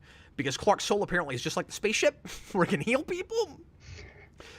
And so if the idea is like, I've been given a second chance, a new lease on life or whatever, he plays it like, Glover plays it like he's a completely different character in that scene, where it's like, I'm different now. I don't, and like, maybe that's, I mean, I said I was going to take issue with it. I'm getting what you're saying now, and there's maybe something to it. That's maybe what they meant. What the writing staff was going for, but it still plays kind of silly to me. I don't know, because that guy was a monster. Like, how does it give him compassion suddenly? That's the part of it I don't get. I don't buy that man isn't too far gone, where the lesson he learns from that is, okay, round 2, I'm gonna get everything I want that I never got before.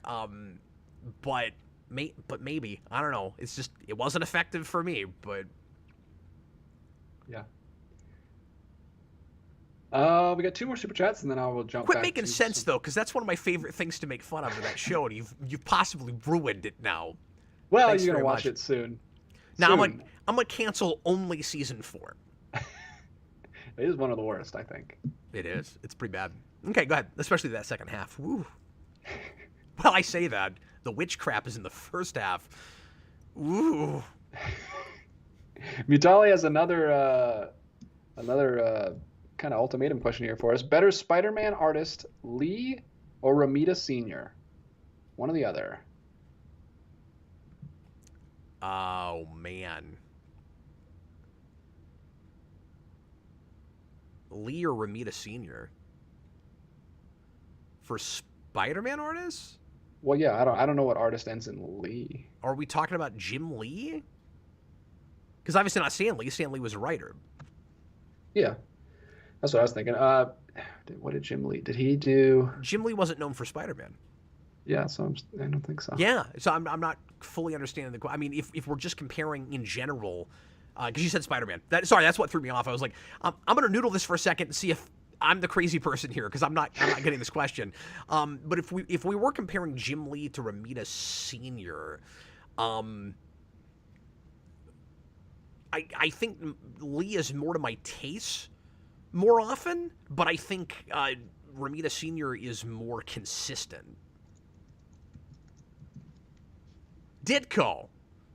He said he meant Ditko. Oh, so he was just thinking the Lee Ditko era. Yeah. So Ditko versus Romita. Okay.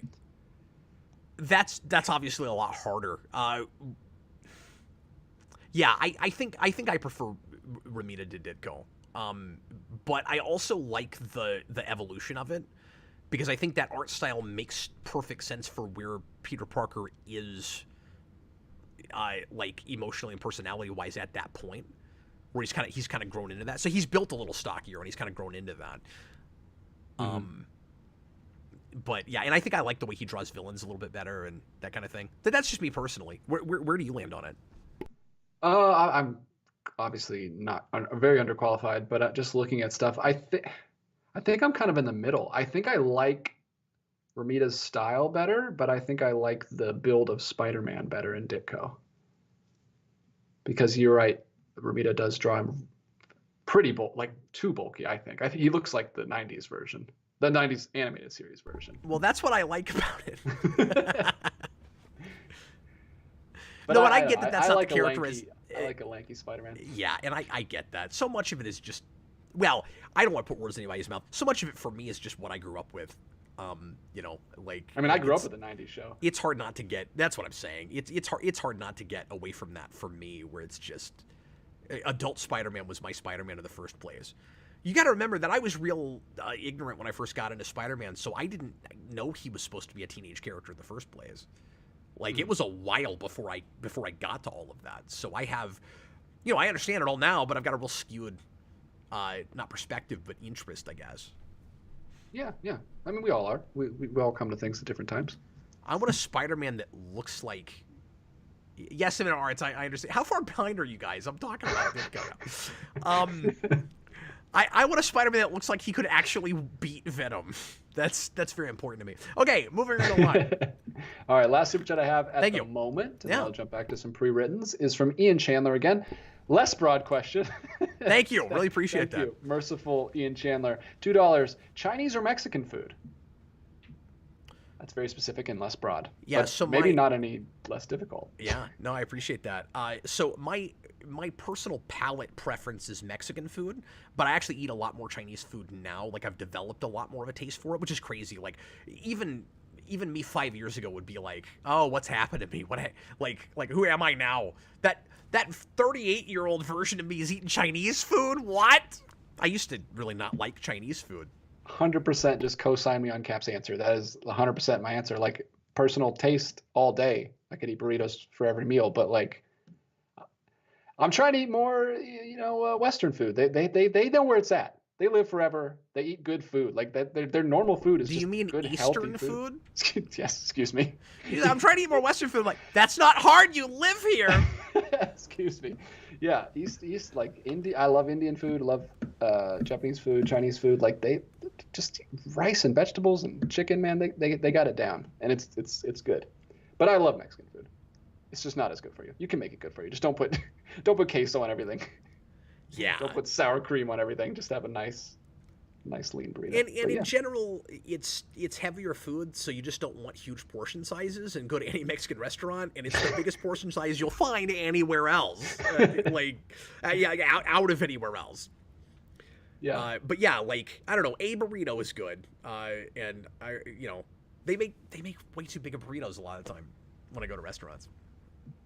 Yeah, so preference for me, Mexican, but I am trying to really branch out and eat a lot more Asian food lately. Adam March wrote, East and West are challenging concepts for DJ. Oh, don't even talk to me about, don't even get me started on North and South. Well, don't get my wife started on left and right. It's a problem. She'll be like giving me directions when I'm driving. Turn left, and I turn left. She's like, why'd you turn there? Because you said left. She has a really difficult time with that. Some people that are a lot smarter than me, I find, have difficulty with the simpler concepts. You know? Like, my wife's an architect. I could never do that job. But you know what I can do? If you say right on 87th, I will make a right. Every time. Nailed it. All right, I'm going to go all the way back to the first pre-written of the night. We got 20 minutes left in the show, folks. There's plenty more time to throw out more questions if you have them. And again, Super Chat guarantees it. Go ahead, DJ Martinez. Jareth Gearhart. Yes. He's Possibly been in a lot of streams lately, and I mean, he shows up to Captain Logan Show a lot, but I've been seeing him a lot in other streams too. So thank you for hanging out and for your support. Go ahead. Sweet. Cap, why do you think they killed off the Joker in Batman '89 and Green Goblin in Spider-Man 2002? Even as a kid, it confused me. Seems like a waste of the villains. That's a great question. I'll get to that in a second. Adam March says, I hope Sarah doesn't drive much if she struggles with left and right. No, it's like internally, it's not a problem. It's just if you say right or left, her brain will fill in the opposite thing. Like, just don't actually say directions to her. Luckily, she doesn't really need GPS. She knows everywhere to go. She knows how to get around. She's got a way better sense of direction than me. If I was my wife, but with my sense of direction, yes, I would have gotten in a car crash 10 years ago, and you would have never met me. But 15 years ago, you would have never met me. But anyway, okay, so he's talking about villains in earlier superhero movies that die at the end. Why do we kill them off? Isn't there potential to do more stuff with them? Or isn't it just weird because they are, very often the really popular villains? Why would you get rid of the Joker? Why would you get rid of Green Goblin? DJ, I think there's lots of potential answers to this because, of course, it became a trope. We couldn't stop doing it. I could do a whole rewind on just this topic. Why kill off, maybe I will, why kill off your main villain in a superhero movie? I think it's as simple as, for a standalone thing that doesn't know if it's going to get sequels, and before, and this is hard concept to grasp these days, you're thinking franchise. The hero looks triumphant if the villain dies at the end. It's just a really easy way to ramp home, hey, we won, I think it's generally as simple as that. And then my other answer would be, if you are thinking at all about sequels, you might be thinking, okay, we've got a huge rogues gallery here. We don't want people to think that we're just going to keep using the same villain. Yeah, it was like a different time, right? It was like, oh, this is a big event every time we do one of these Spider-Man movies. Like, it's got to be.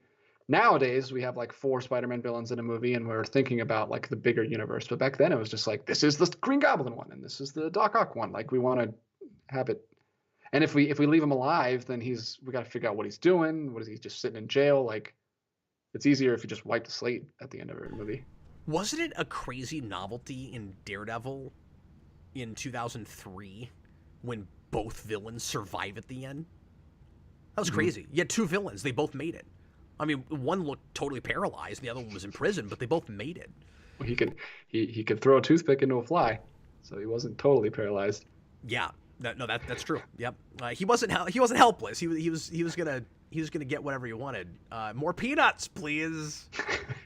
But yeah, that was cool. But then we never got more Daredevil movies, unfortunately. Adam March says we still have that problem. We kill off villains too often, and I think it's still kind of for that reason, where it's like, one, I think it's more complicated now. There's other reasons too, but I think some of it really is we've got a big rogues gallery. We don't want people to get so excited and invested in villains that they're disappointed with us for not using the next one. But since we're not doing a serialized, or we're not doing, it is serialized, but since we're not doing a like serialized television thing with lots of episodes, we don't really have a lot of space to go, here's this long-running, interesting story with this villain, so tell one big one and then get rid of them. The thing is, when X-Men did it the other way and kept Magneto alive and kept using him in movies, people complained that it was the same villain every time. When Lex Luthor kept showing up in Superman movies, years later, people said, do we have to do Lex and Zod again? Like, that's all we ever use. And some of that's just because we didn't have a Superman franchise that kept going, so we couldn't do other villains. But there is a little bit of truth to this, DJ, where it seems like, at least en masse, people really don't want to see the same villain over and over again. Even when it's done well. En masse. Yeah. I think what's the one big example? I guess Loki. People fell in love with Loki for some reason, but he waffles back and forth. Yeah, I think what helps there is he can be in him. He doesn't have to be the villain of the movie every time. Because keep in mind, and this isn't everybody, I'm not making blanket statements, but some people were disappointed that Loki was the villain of Avengers because they were like, well, we just did that in Thor. You remember that? Yeah. But people liked seeing him over and over again after that because he wasn't the main villain. And also keep in mind that fans, even to this day, fans make a real big deal out of who is the villain going to be this time. It's almost like we've been conditioned to do that because movies are sold so hard on who the bad guy is going to be. I don't know. It's interesting. It is an interesting question. I'm going to jump. Apparently, this is a super chat. I have no record of it in my chat. I don't know if he asked it really early or not, but Mutali is saying he put this in as a super chat, so I'm going to trust him. Okay, we're going to take your word for it, Mutali, and also we don't have any super chats right now, so it's fine. Sorry, go ahead. He says he put a super chat that says, "What comic book movie directors from the 90s and early 2000s would you like to do a comic book movie today?" I also never saw that. I don't know. Maybe he thought he'd put it in. Okay, so we're gonna answer it anyway. Directors or what? Writers? Yeah, directors from the early 90s, from the 90s and 2000s who did comic book movies then that you would like to see, kind of like the Raimi thing, where he came back and did one. Yeah, and I personally, because I know it's divisive, but I like that movie a lot. I would like to see Raimi come back and do more superhero movies. The big one for me, and I hesitate because this guy's not even directing anymore, I don't think. So, like, I'm going to say if they're still alive, I can say them even if they don't have that job anymore. You know what I mean? Because this gets really limiting at some point. Big one for me is Alex Proyas, who did the Crow. Ooh. And I'd like to see Proyas do anything kind of in that vein. Not to put people in a box, but, like, he likes noirish, darker street level type stuff, and his two big movies were both that, The Crow and Dark City. So I'd love to see something to kind of, fill out that spiritual trilogy. Bring him in to do what? John Constantine. He'd be real good for. If he was still directing, that's who they should go. They should have gone to for Blade. If Marvel picked him for Blade, that would be amazing. That seems right up his style, right up his alley. Obviously, the only answer is Mark Johnson. Mark Steven Johnson. We gotta Steven Johnson. Yeah, you gotta say Mark Steven Johnson because Mark Johnson was one of the producers on Breaking Bad and Better Call Saul, and that guy knows what he's doing. Well, and I think he directed episodes. So yeah, don't say Mark Johnson. That guy's good at things. That's not fair. I like Daredevil, but it is not the most confidently directed film you've ever seen. He is the quintessential early 2000s superhero director, though, and he needs to come back and do Blade. Yeah, exactly.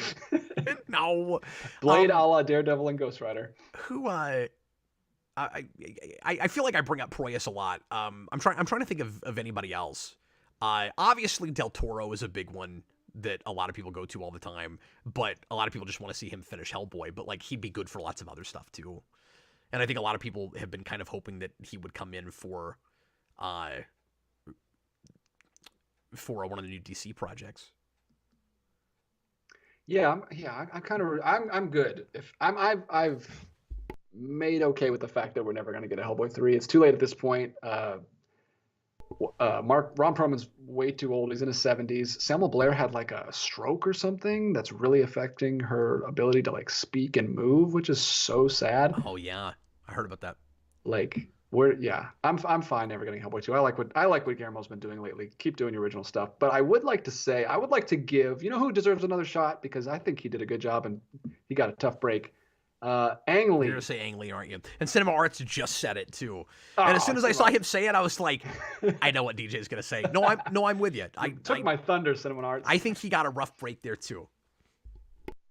Yeah, I think he was doing something. I think he was trying to do something. I think he was like, if it would have come together, he would have hit it out of the park. But it was just too many moving parts. Trying to do too special of a comic book movie. I think he was really good. He was really trying things, and I'd like to see him try again.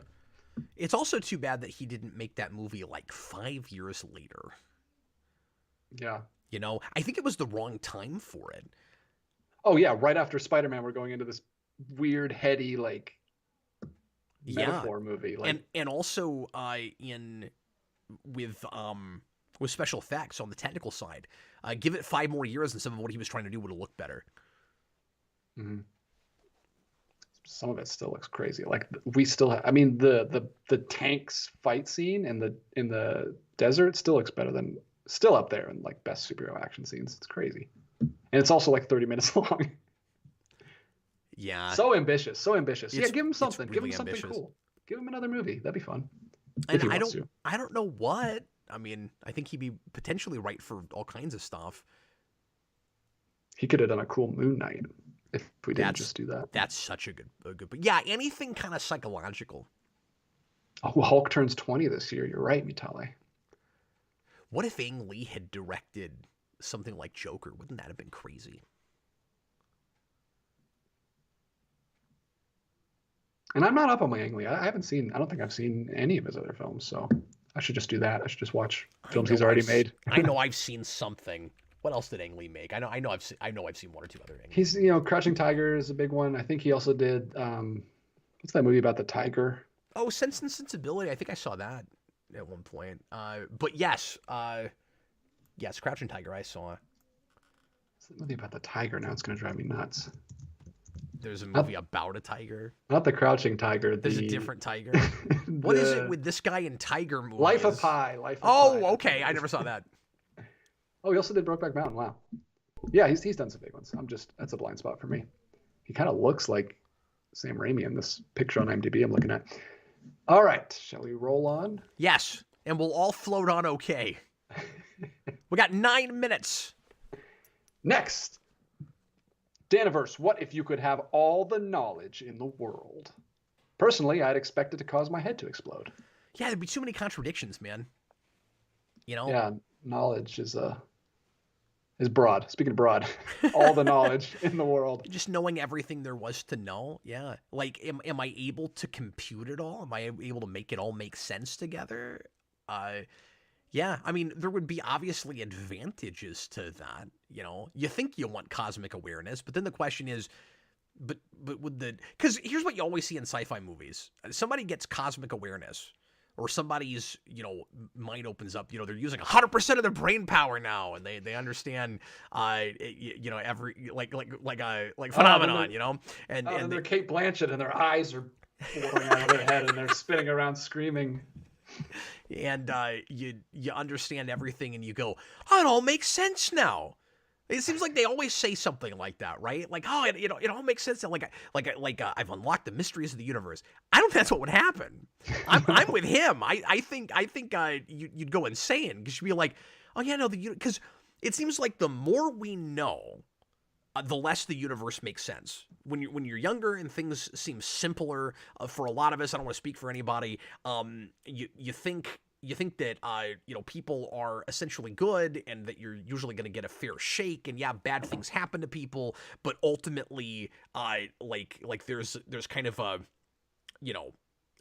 greater power or a code at work where good's always going to win out. And then you get older and you go, oh, maybe it's more complicated than that. And then you get even older and you're like, everything is horrible. And then you get a little bit older and you get a little bit wiser and you go, it's more complicated than that, going the other way, But and then you get elderly and you're like being fed intravenously or drinking everything out of a straw and you're like a child again and you're like, the world makes sense. This person gives me my Jello,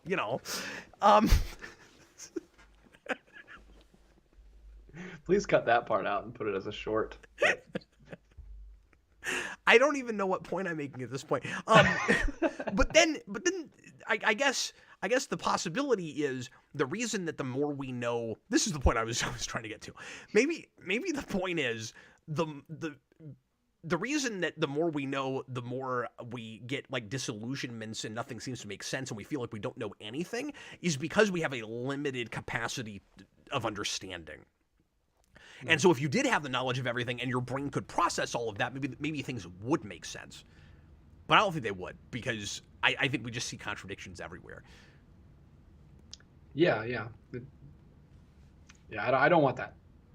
If I've learned anything from Indiana Jones movies, keep that to the Nazis and the Russians. I don't want all knowledge and all power, because my head just explodes, like Daniverse said.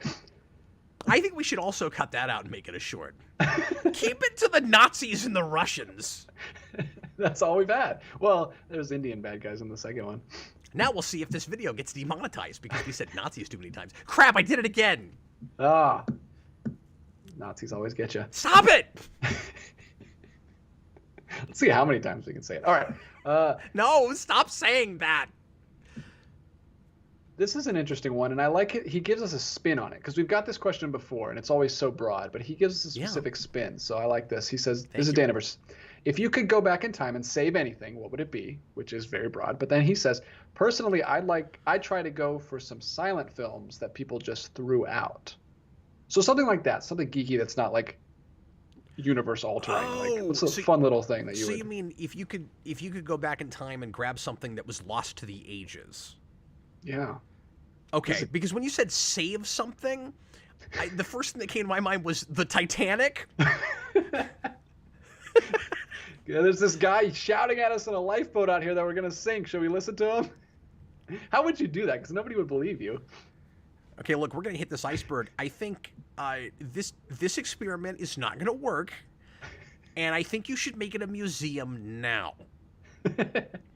It's a museum to a ship that was going to wreck but didn't, and everyone got out okay. And here's the footage from the future to prove it. That's true. You could bring back a double VHS copy of Cameron's film to convince them. Yeah. Wow, what would I save? It's a great answer with the silent films, because there are a lot of stuff that's really sad that we've lost. Not even just silent films. We've lost films after that, too. Mm-hmm. I was going to say it would probably be prints of either films or television lost to the ages that I'm just not thinking of right now. Like, I'm not a big enough Doctor Who fan to go back and save all the Doctor Who's, but I know there's people that would say that. I'm trying to think of stuff like that. Mm. You know, stuff that was, or things that were gonna get released that we never got to see, and then they were either destroyed or lost, or who knows where they are. I'm not coming up with a brilliant answer or anything. You would go all the way back to a year ago and save the Batgirl film. Somebody else just said that too. Oh, dang it. Man, you guys are really stealing my thunder. Just get right in his head. Well, I was gonna go to the obvious answer that everyone's thinking of is the unfinished Daredevil video game, and save that because I always wanted to play that because they put ads for it in comics and in other places like game magazines. It was You like know, that would be horribly disappointing. kind of, yeah. You'd play it and you'd be like, oh, I mean, this would have been fine back then. I The don't know why I'm footage playing it looks- now. Yeah, it's true because you're not that version of yourself. But I've looked up footage on YouTube and it looks pretty cool. You can like slide on rails and stuff. And it looked kind of fun. I'd play it for like 10 minutes probably and then come back to the future and be like, well, I wasted my one shot. Yeah, the only really specific thing, because I know we're gonna finish up here, and I'm gonna be like, oh yeah, like there's a thing that that was lost to the ages, and I went, oh no, that's so sad, because you know obviously we hear those stories all the time, just nothing's coming to me. I would maybe pick something that is not technically lost, but in a condition that it can't possibly be being worn and existing for too long. So go back to like major Golden Age comics and get a like mint condition Detective 27 action #1. You know what I mean? Not just because it's really And valuable. then sell it on eBay for $2,000. We've Not- come full circle. Cap is the scalper. I know. Look at me on the scalper. No, not because it's fine. He's the welder on the scalper. That sounds horrifying. Actually, that's a horrifying name. It does. It does. It's The a double scalper. entendre too. Like that's how I fund my my horrible you know career, where I'm actually just you know taking people's faces off and stuff. But anyway, You scalp them and I weld it back on. yeah, I mean somehow you made it more horrible than I did. I didn't think that was possible. No, and I say that not just because they would be so valuable. I'm not saying like now I can buy a mansion. I'm saying you know in 35 boats, the Titanic. I'm saying now you'd be able to see what those books looked like when they came out, because you'll never have that experience. Yeah. Like you don't actually know what those books looked like. And when we get like as close to mint as you can for Silver Age books, it's always shocking just how like bright and vibrant the colors were. Yeah. And all of that. Because, you know, it's hard not to look at things from that time period and go and imagine them as faded as they are when you look at them. But they weren't. They were new at one time. You know, you think like this is old. So in the 60s it looked old, but everybody just thought it looked no, it looked new back then. If you did go back in time and got like a first issue that's like really impossible to get, would you get it graded when you got back here? Yeah, I don't know. Maybe. Probably not. I'd probably just, you know, keep it in the best condition possible because people would want to get to see the pages. Yeah. You know? Because it'd be the only one where you could look at it, you know, that nice. Or you take video of it first and then... Yeah. And then grade it. Put a video online. I'm back and forth on the grading thing, on whether I'm okay with it. Really want to do that that's much. A good point with comics where it hinders the experience. For things that it's like the same, and you're just kind of protecting it. I think like for Pokemon cards, like I wouldn't do a bunch of them, but I've considered doing a couple of my it like looks more the rare same on Pokemon front and back. yeah, as it did when it wasn't when you know when you didn't essentially laminate it or put it in a thing that could never come out forever. But comics, like you'll never get to see the interior pages, so you just go, I have this thing. Yeah. Again, at least you can look at it digital, I guess. Yeah, but yeah, it definitely hinders. Yeah, but at the same token, like if it looks the same, then why do it? Also, like if it's so that's why I've never done it, but I've considered grading some of my Pokemon cards because I want to keep them. I don't know, just kind of because it's nostalgic for me. Not that I'm never going to sell it or anything, or it's actually and again, worth the grading thing is also part of the whole speculative conversation too. Yeah, so I never got fully into it, but I've looked it up a little bit. It's hard to do. You have to like mail them to them, which freaks me out. It's gonna get lost or damaged in the way. I think so. There's a company or maybe multiple companies that are doing this for retro video games now, And that just sounds like a scam to me. That's the most ridiculous. Like you're gonna grade the condition of a cartridge, of a CD in a CD box. Like this is very strange to me. I don't understand that. Just me personally, that's ridiculous. I think that's pretty preposterous. Yeah, that's pretty ridiculous. And I've heard other commentators that agree with me on that and think that's stupid. But it's just an interest of mine. And what I hear people say constantly though, DJ, and this just tells you they're not comic readers, is they'll go, "It's so stupid for video games. It seems like a total scam." It makes sense for stuff like comics. Because with video games, you can never play it again. And these are people usually that mostly collect things they like to play. And they go, why would I want to stick it in a thing I can never be able to play it again, even if it's valuable? But like comics, I understand. And I'm like, yeah, but it's a similar problem. It's just because you could get a trade or read it in digital or something, it makes a little bit more sense than video games, unless you had 2 copies or there was some other way to play it. It is dumber for video games, I think. But it always cracks me up when somebody says that. We're like, it makes sense for comics. I'm like, I mean, sort of. But only sort of. But at least comics and trading cards, at least that's like art that you can put, like you're going to stick a video game in a plastic sleeve, like just a cartridge on the wall, I guess. I don't know. That seems weird. I mean, people do, display that stuff and decorate with it. But I don't think it looks. That's the difference. Is a comic in a graded box does look really good on a wall. But you put that in a, I don't know, even a sealed video game. It makes more sense with sealed, I guess, because at least you were never going to get it out anyway. But, like, how do you grade that? It's like, well, it doesn't have any dings and the shrink wrap is fine. And we can somehow be sure this was the original shrink wrap? I don't know how you do that. Carbon date shrink wrap? Yeah, because there's no packaging on a comic book or a trading card. Yeah, exactly. You're grading the packaging. Yeah, essentially. That's so weird. Yeah. So, but what I'm saying is, I don't think that looks any better. No. Would you grade a Blu-ray? No, it's never. Weird. Well, and that's why I only collect things that are like have dual purpose that I can actually watch or like read or something. I have Pokemon cards, but those are just the same ones I had when I was a kid. I don't collect those anymore. I don't want to get mugged in a Target parking lot. Well, and I mean, you're collecting some action figures, and that's not exactly dual purpose. Like I know your kid plays with them, kind of, but. Yeah, just to play with them. Say things. We're gonna go ahead and get going. Everybody, thanks a lot for watching. Hope you enjoyed this shockingly controversial episode of the Captain Logan Show. And leave your comments. Canceled. Let us know. Yeah, that's fine. I don't mind. No, this was interesting. I didn't know that telling people to be kind to others and not be selfish was so controversial, and apparently got us canceled. No, I kind of get where some folks were coming from.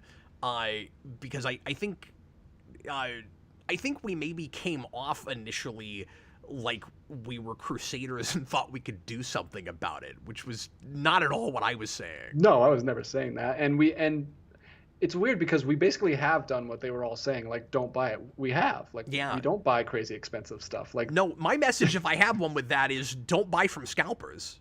Like don't do that. Don't feed into it. It just sucks that. And it's complicated because it's hard to say what is a scalper and what isn't sometimes, where it's like, am I saying never pay $500 for something because that's outlandish? It may not be, depending on what we're talking about.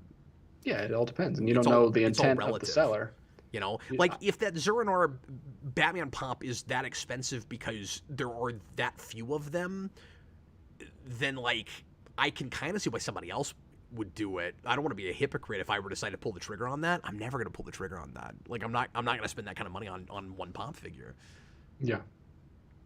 You know, if I was a multi-millionaire tomorrow, would I do it? It's hard to say how that changes you. You know what I mean? Like how that changes the way you look at money. So I don't know. Well, and this is all relative. We're in a stage of our life that's different than, like, I'm sure I would be a much more. I know I would be much more critical of my now self. You know, college DJ who was super cheap and never would spend money on anything, like before I even had this. Like it all depends on what stage of life you're in and what you think is and what's okay to spend and what's, it becomes a moral issue if you're not feeding your family or whatever. Yeah. Some of it has to do with like stage of life and also quality of life too. Yeah. It's all about disposable income, which we touched on a little bit. Yeah. We clearly have more to say. We could talk about this topic all day, but we should run. Yeah, clearly our audience would love that. We're going to go ahead and get going. We'll see you again on Thursday. We'll do something markedly less controversial, I'm sure, just by default. I don't know what we're talking about Thursday. We'll see if any big news comes out this week. And if not, we'll come up with a fun, interesting topic for you. We'll try... If no big news comes out, no, we'll try to come up with like the most racy, divisive thing we can think of. And anyway, thanks so much for being here. I was Captain Logan. This was DJ Martinez. Always a but in all seriousness, you guys are wonderful, and thanks a lot for being here. And we will see you again real shortly. Bye, everybody.